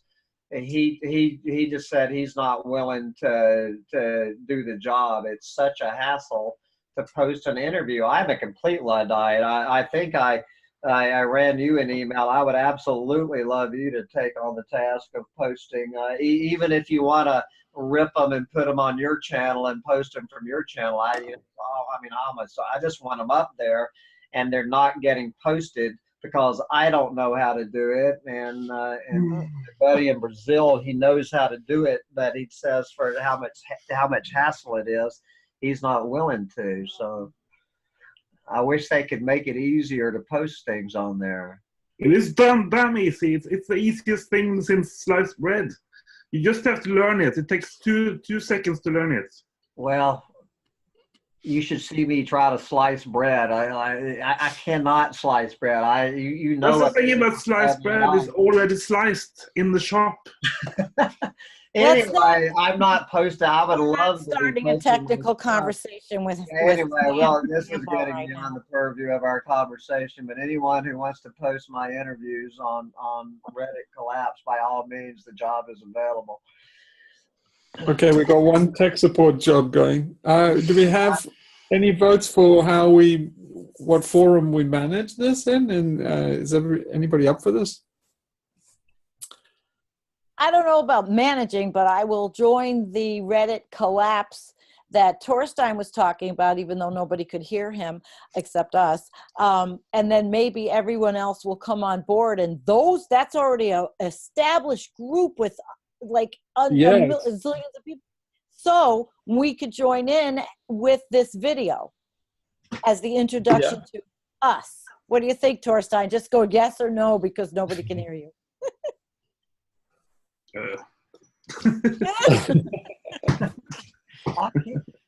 Okay, so we manage this on Collapse then? Sure, and we'll communicate more, and we'll tell everybody what's going on. And I'll post soliciting interview candidates, shall I? So we get a pool, and then should we match it up with the channels that Osama got? Osama number 5, he got a long list of channels. That's a good idea. Yeah, cool. Okay, so all right, let's do it on Collapse then. Is that motion carried? Do I have a second? I will second that one. Find someone to do it. Okay, well that's cool. I mean, I think that's everything that was on the agenda to cover in this. So let's post this video and pick it up in Collapse and carry on from there. I think that's awesome. Can I just add one point for the agenda? Oh yeah, go ahead. I would just say that it's also my wish that Carthago should be bombed or something. Wow, that's an old joke from the Greek Empire. Carthage? You want to bomb Carthage? Carthage. Are you Roman? You said Carthage should be burned.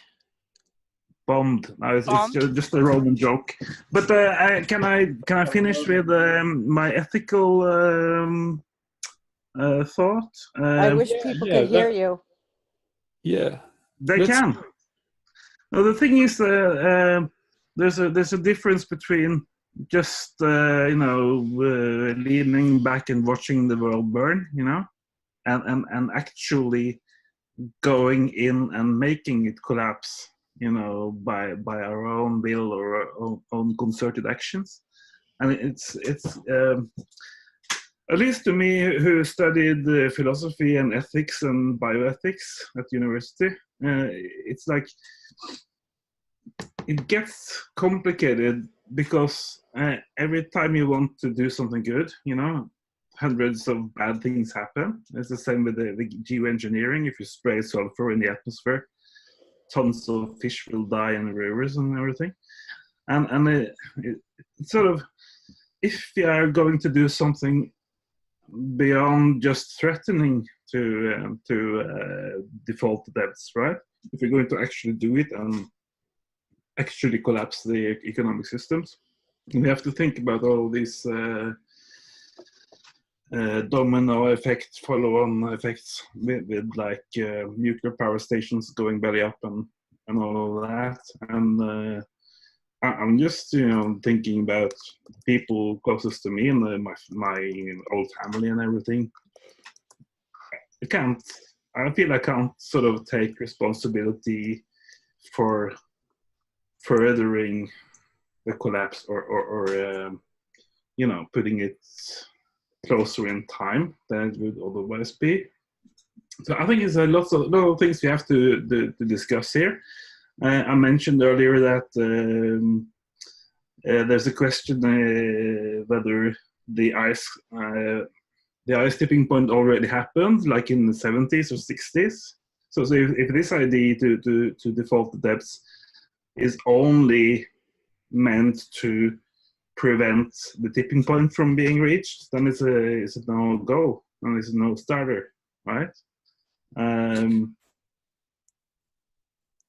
Yeah, so first off, I'd say this truly is what you say. It's setting a match to burn the house down. Now, from my point of view, I think we're in a gulag. I think we're in a labor camp, and it's going to turn into a death camp before climate emergency is through with us. So what I characterize it as is we're in a basically Auschwitz situation, and it's a difficult ethical question because I'm saying that we torch the whole death camp. This is really a proposal to torch the death camp. Now, the first objection is who's going to feed us? The kitchen's going to go with this. And so, yeah, we are preempting the end of the death camp. We're also basically imposing suffering on everybody. It's torturous, ethically speaking, because if you let it run, I think we're all going to wind up in a gas chamber, effectively. The equivalent thereof, the establishment will eventually manage our extinction in, a brutal way. We're looking at the Four Horsemen. See, one of the things involved in this, in a debt strike, is also what it would remove the ability for these bastards to make war. And there's every sign that they go into war. I mean, before John R. Bolton has finished his term, I can imagine at least 3 wars will be chalked up on his bedpost. And they're moving a carrier into the Gulf now, which is a clear move for mobilization against Iran.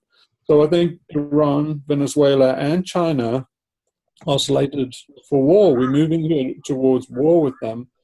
And this might remove their ability to wage war. So it's immensely complicated. But you are right. Yeah. In essence, it's very. But that's the second counterpoint. Is that are we really sure that it's a long time before it collapses anyway? Because if it collapses like 12 months from now, then we don't really have to do all this effort. Yeah. So. You see, this is the thing.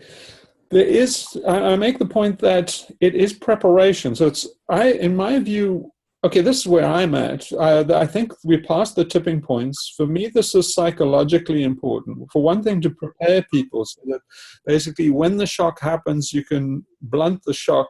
Just because people have been aware of it, there's a lot of psychological evidence that if you prepare people in advance when the actual event happens, it's not as painful as they say. That's why the doctor says to you, this may hurt, because there's a lot of clinical evidence that if he says that first, that when it hurts you, it's not as bad as if he just walks up behind you and jabs you in the arm.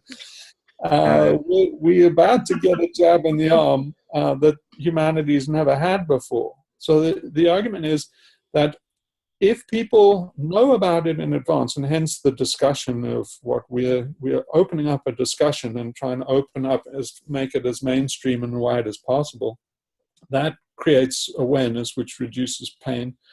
The other thing is, if they cause or are perceived even to have caused the collapse, so that's psychologically a lot more positive than if they are victims of a collapse. So even if the debt strike and the collapse happened more or less simultaneously, or at least in some kind of conjunction, it would be hard to tell if one caused the other.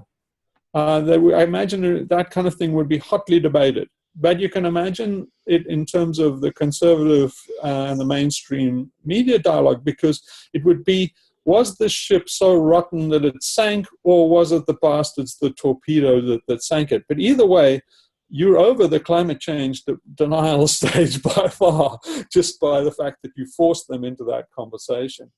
And I like the idea of giving people the positive power. So basically, they will feel like giant killers. Most people don't know that the economy is teetering on the brink, and it's a Jenga castle that's about to implode, and it's a staggering drunk that's going to fall flat on his face anyway.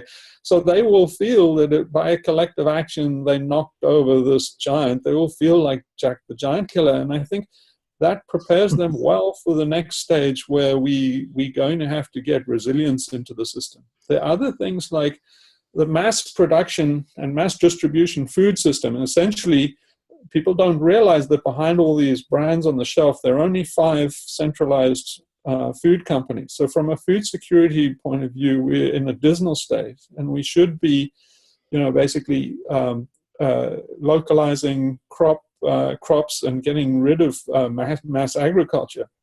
So a collapse of the system forces people into things like homesteading. It forces people to recover some of these crops. Some of these crops, in fact, all of the crops, really the grain crops that we survive on, only survive with the Haber-Bosch process, with fertilizer, herbicides, pesticides.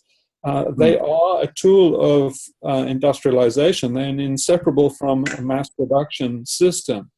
We have to get off those crops and recover some of the older crops that are more diverse, more resilient, more nutritious. And you can only do that by doing local scale farming. So basically, just your Dr. Smith video that I just watched now, he raises that point, and he says that, Grandma survived the Depression because she sourced her food locally from her victory garden in the back. So we have to go through that, because if there's going to be a collapse, I don't think anybody can deny there will be a collapse anyway. It's very important that people start recovering these skills early. They start thinking about homesteading, just answering questions like, what do you do in these vast states that could not possibly support their populations with victory gardens? You're raising highlighting things like what has happened to other people. If you take like Bosnia, in Sarajevo, they were under fire, and they started victory gardens. They were under conditions that we're probably likely to face in some of the Duma scenarios. And they did wonderful things. They pulled together, they helped each other, although they were starving, although they had to walk through sniper fire to just harvest food in their victory gardens. They had victory gardens on their balconies. They became resilient and helped each other with seeds and food in the midst of starvation. It's important that people realize this and have a model for what's coming, because there are some bleak scenarios. You just have to look at some of the prepper channels to see how these guys are planning to tackle, the shit hits the fan moment, and it's gruesome. I mean, there are some very dark ways to go. And people that came out of experiences like Sarajevo, they said, although they were starving, There were a lot of people killed under siege in Sarajevo. There were also fantastic humanitarian stories, and the best of humankind came out. I think that people have to be told about models like that to make sure that people can live those and not do this lager mentality and hunker down in a bunker. I think that Dr. Smith is absolutely right. The very rich that go and try and scuttle away on planes to New Zealand, I don't think they're going to get on those planes. Those planes are going to be stolen out from under them by the crews, and they're going to have a knife in their back before they get to the getaway plane. And so the very top and the preppers and the bunkers, I know what happened to them in South Africa. We were heading for genocide, and those guys had to line their kids up and shoot them one by one in front of the rest of the family. That's how they went out. So I think we should start discussing these things now, because the examples for what happens all over the world, but the discussion at the moment, if you look in the prepper community, it's absolutely dismal. It's juvenile, it's polluted by Hollywood bullshit. It's nothing like what we're going to be going through. And it's so unnecessary. There's real evidence, they're real people. You could get people from Sarajevo to tell you what these situations are like. No one wants to do that. Not only Sarajevo, but Serbia and all these other countries. Thing is, how do you get the buy-in? It can't just be, I mean, in this, how do we get the buy-in? And I guess we'll have to flesh this out of the global. But we start small. We just start with us. Start with us and just. I mean, it's a conversation, right? That's all it is at the moment. It's just exploratory, and we must explore these things. I mean, I would put number one is the real gotchas like climate gotchas like McPherson paradox. But number two is exactly what Torsten says: it's a moral quagmire. I see it as a moral obligation to burn down, the concentration camp that you're in, because it's a known death camp, and your first obligation is to burn that down and worry about how everybody gets fed tomorrow. But of course, you're taking action on stuff there. But that's where we headed. You see, I mean, that alone, people have got to start thinking about this. That people, I mean, Brexit is really underneath it all. I believe is the government's preparing for these kind of climate emergencies and mass migration, and they thinking in terms of, well, we must establish the channel as a crowd control barrier. And Trump's doing the same with the wall. It's not all a xenophobic scratch that he wants to itch. It's genuine crowd control because they're expecting, masses of caravans coming up because of climate emergencies.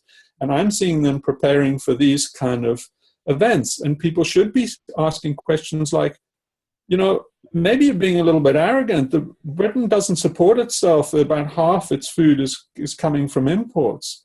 And you should start thinking about scenarios like maybe you're the immigrants. You might have to be, emigrating your population so that, Britain can survive as an island.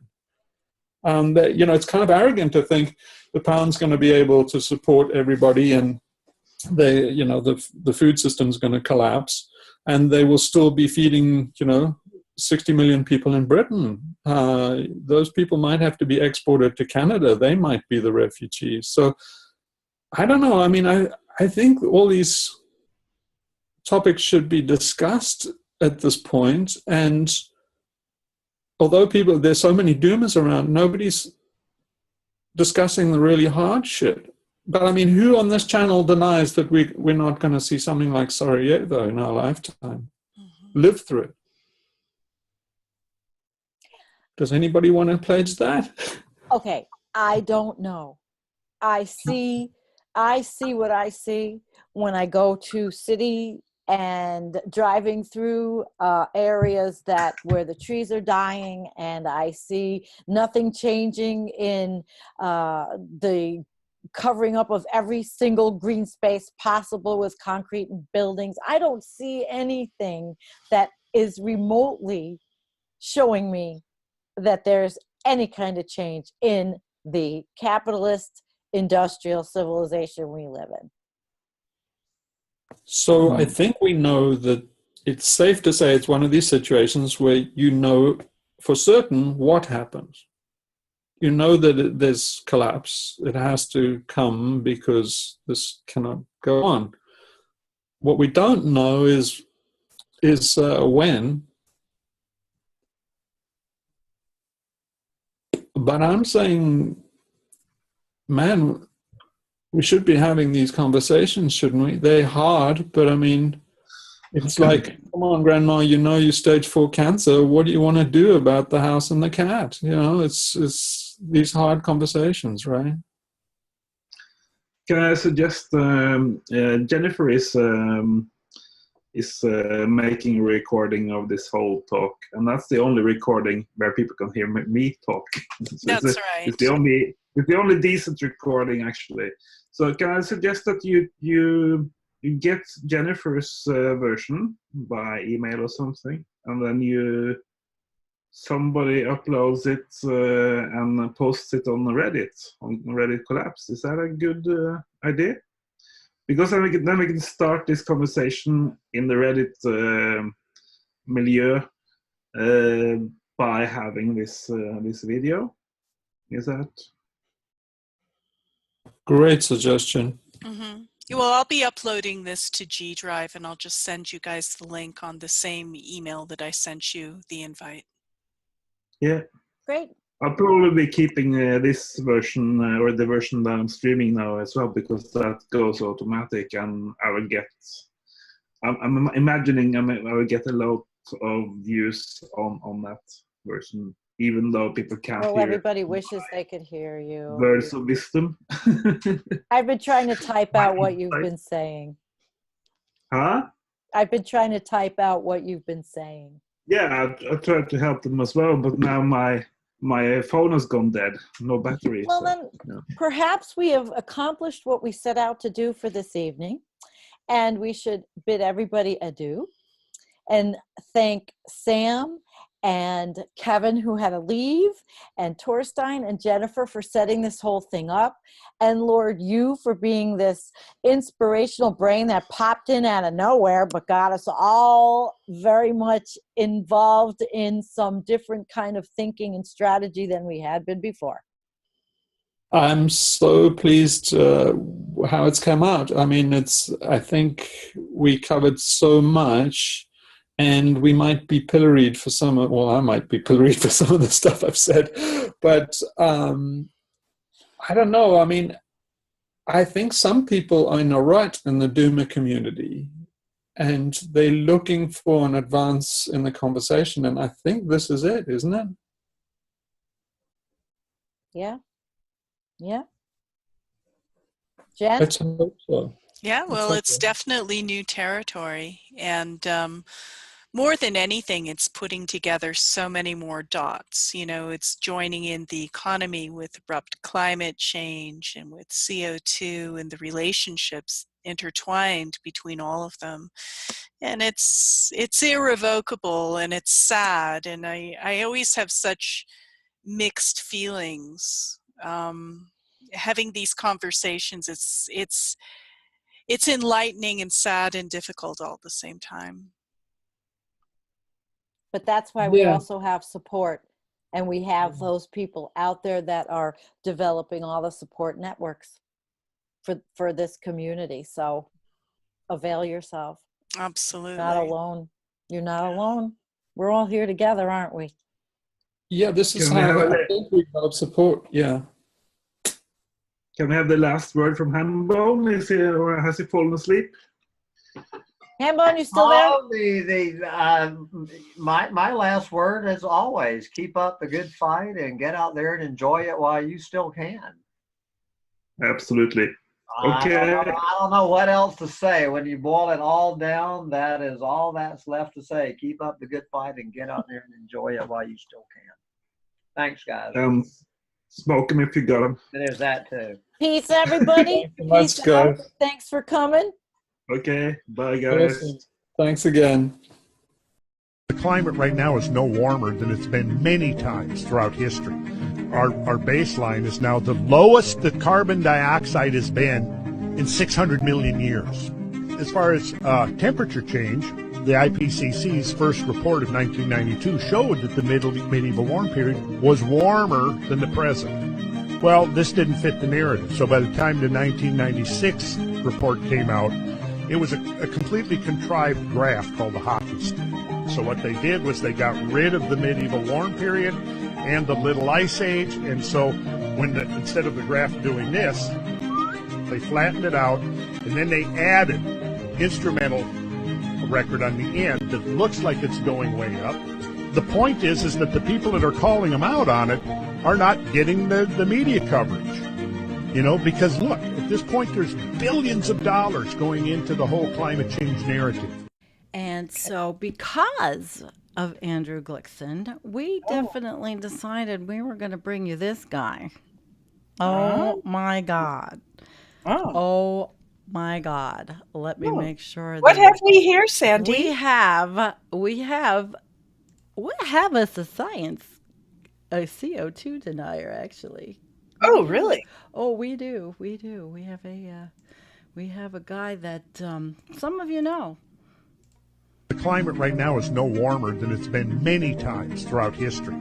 Our baseline is now the lowest that carbon dioxide has been in 600 million years. As far as temperature change, the IPCC's first report of 1992 showed that the medieval warm period was warmer than the present. Well, this didn't fit the narrative, so by the time the 1996 report came out, it was a completely contrived graph called the hockey stick. So what they did was they got rid of the medieval warm period and the Little Ice Age, and so instead of the graph doing this, they flattened it out, and then they added instrumental record on the end that looks like it's going way up. The point is that the people that are calling them out on it are not getting the media coverage. You know, because look, at this point there's billions of dollars going into the whole climate change narrative. So yeah, this guy. Wow. And I just have a little piece, if I can pull it up, that's not it. Hang on a second, guys. I had a piece. Oh yeah, there it is. So if you you're interested, there is an article about him, Randall Carson, and some people have tried to tell me that he's like he's wonderful. How to deny the climate crisis like a pro and get away with it. We're not going to read it. It'll be in the show notes, but the dude is definitely he sounds so convincing. It's he's like gaslighting bullshit. It's like, wait, did I miss something? Is he right? Is this like what? You know, it's that convincing when he and he's not a geologist either. He's not. So that takes me to this. It's 100 degrees. Unfortunately, returning to a period of higher solar activity from 2021 and an El Niño in the Pacific by the end of 2023, adding to a baseline raised by all greenhouse gases, means that both the climate skeptics and the adherents to mainstream conservative predictions of future global warming are in for a shock with unprecedented temperatures during 2024. As doomsters, it will still be upsetting, but we might be better at taking it in our stride. See Chapter 12. In their enthusiasm to give the public and policymakers a simple message about the dangers of global warming, some climate scientists may have made mistakes with their presentation of the data and opened the door for skepticism. For instance, one lead author of the relevant section of an IPCC report used data from tree rings for past reconstruction of climates that meant an otherwise widely observable medieval warm period did not appear significant. When criticized for its oversight of that warmer period, the established narrative has been that it was not globally synchronous, despite it being recorded all over the world. A study of past Pacific Ocean temperatures estimated there was significant warming during that period, which also indicates a global phenomenon. Rather than arguing the medieval warm period did not exist as a widespread phenomenon, the limited reassurance it provides us today is simply that the warm period did not occur with the potential amplifying effects of relatively high levels of carbon gases, so temperatures were able to decline again within decades, allowing many ecosystems to survive and recover. The world's ecosystems were far more intact than today, and vegetation was able to generate the clouds to bring temperatures back down. Contrary to the false claims of climate skeptics, already our planet is as warm as the medieval period was, and we are looking at temperatures continuing to increase. However, potentially making arbitrary choices about what data to use in a way that allows people to deny the existence of this phenomenon, rather than analyzing why it occurred and was tolerable, has opened the door to deniers of the current situation. Due to the complexity of factors influencing global climate, the amount of carbon gases in the atmosphere do not constitute a planetary thermostat that can be turned up or down by humanity, contrary to the framing and even explicit claims on that by establishment climatology. Besides the factors discussed above, there is another reason why carbon gas concentrations are not like a planetary thermostat: the time lag of warming. As the majority of additional heat absorbed by planet Earth due to carbon gases and solar activity is held initially within the world's oceans, there is a delayed warming effect into the atmosphere and across continents. In the smart words of the serious people at NASA, lags in the surface temperature due to the ocean thermal inertia imply that the transient response is always smaller than the equilibrium response. In addition, the greenhouse gases remain in the atmosphere for years after being emitted, so there is a delayed warming effect. That means that there is some committed warming from past greenhouse gas emissions, whatever happens in future. As the precise amount of that future heating from existing carbon gases is uncertain, it has been disregarded by the consensus on future warming by the reports of the IPCC.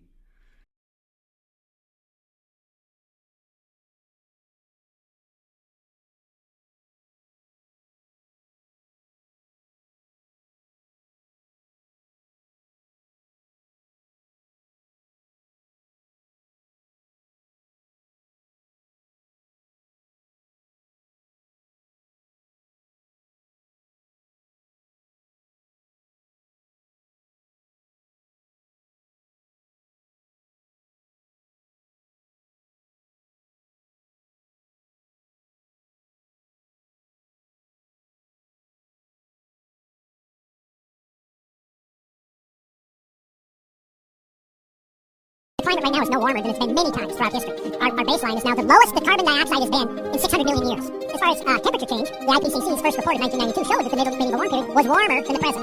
Well, this didn't fit the narrative, so by the time the 1996 report came out, it was a completely contrived graph called a hockey stick. So what they did was they got rid of the medieval warm period and the Little Ice Age, and so instead of the graph doing this, they flattened it out, and then they added instrumental record on the end that looks like it's going way up. The point is that the people that are calling them out on it are not getting the media coverage. You know, because look, at this point there's billions of dollars going into the whole climate change narrative. And so because of Andrew Goodson, we definitely decided we were going to bring you this guy. Oh my god. Oh my god. Let me make sure that... We have as a science, a CO2 denier actually. Oh really? Oh we do. We have a guy that, some of you know. The climate right now is no warmer than it's been many times throughout history. Our baseline is now the lowest that carbon dioxide has been in 600 million years. As far as temperature change, the IPCC's first report of 1992 showed that the medieval warm period was warmer than the present. Well, this didn't fit the narrative, so by the time the 1996 report came out, it was a completely contrived graph called a hockey stick. So what they did was they got rid of the medieval warm period and the Little Ice Age, and so instead of the graph doing this, they flattened it out, and then they added instrumental record on the end that looks like it's going way up. The point is that the people that are calling them out on it are not getting the media coverage. You know, because look, at this point there's billions of dollars going into the whole climate change narrative. So yeah, this guy, and I just have a little piece, if I can pull it up, that's not it. Hang on a second, guys. I had a piece, oh yeah, there it is. So if you're interested, there is an article about him, Randall Carson, and some people have tried to tell me that he's like, oh, he's wonderful. How to deny the climate crisis like a pro and get away with it.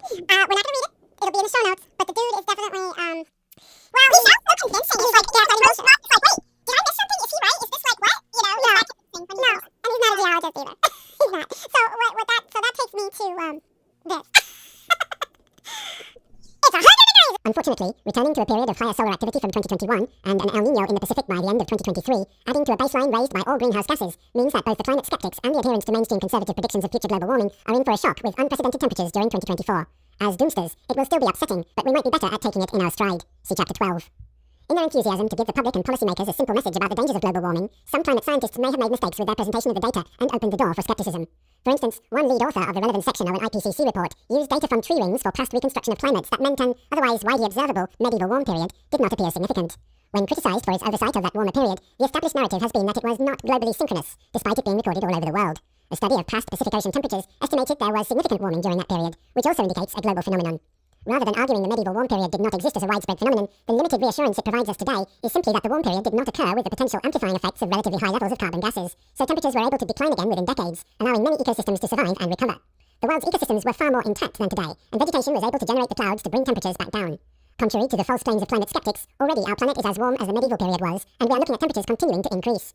However, potentially making arbitrary choices about what data to use in a way that allows people to deny the existence of this phenomenon, rather than analysing why it occurred and was tolerable, has opened the door to deniers of the current situation. Due to the complexity of factors influencing global climate, the amount of carbon gases in the atmosphere do not constitute a planetary thermostat that can be turned up or down by humanity, contrary to the framing and even explicit claims on that by establishment climatology. Besides the factors discussed above, there is another reason why carbon gas concentrations are not like a planetary thermostat: the time lag of warming. As the majority of additional heat absorbed by planet Earth due to carbon gases and solar activity is held initially within the world's oceans, there is a delayed warming effect into the atmosphere and across continents. In the smart words of the serious people at NASA, lags in the surface temperature due to the ocean thermal inertia imply that the transient response is always smaller than the equilibrium response. In addition, the greenhouse gases remain in the atmosphere for years after being emitted, so there is a delayed warming effect. That means that there is some committed warming from past greenhouse gas emissions, whatever happens in future. As the precise amount of that future heating from existing carbon gases is uncertain, it has been disregarded by the consensus on future warming by the reports of the IPCC.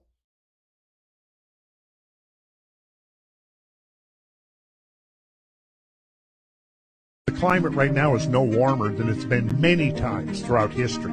Our baseline is now the lowest that carbon dioxide has been in 600 million years. As far as temperature change, the IPCC's first report of 1992 showed that the medieval warm period was warmer than the present. Well, this didn't fit the narrative, so by the time the 1996 report came out, it was a completely contrived graph called the hockey stick. So what they did was they got rid of the medieval warm period and the Little Ice Age, and so instead of the graph doing this, they flattened it out, and then they added instrumental record on the end that looks like it's going way up. The point is that the people that are calling them out on it are not getting the media coverage. You know, because look, at this point there's billions of dollars going into the whole climate change narrative.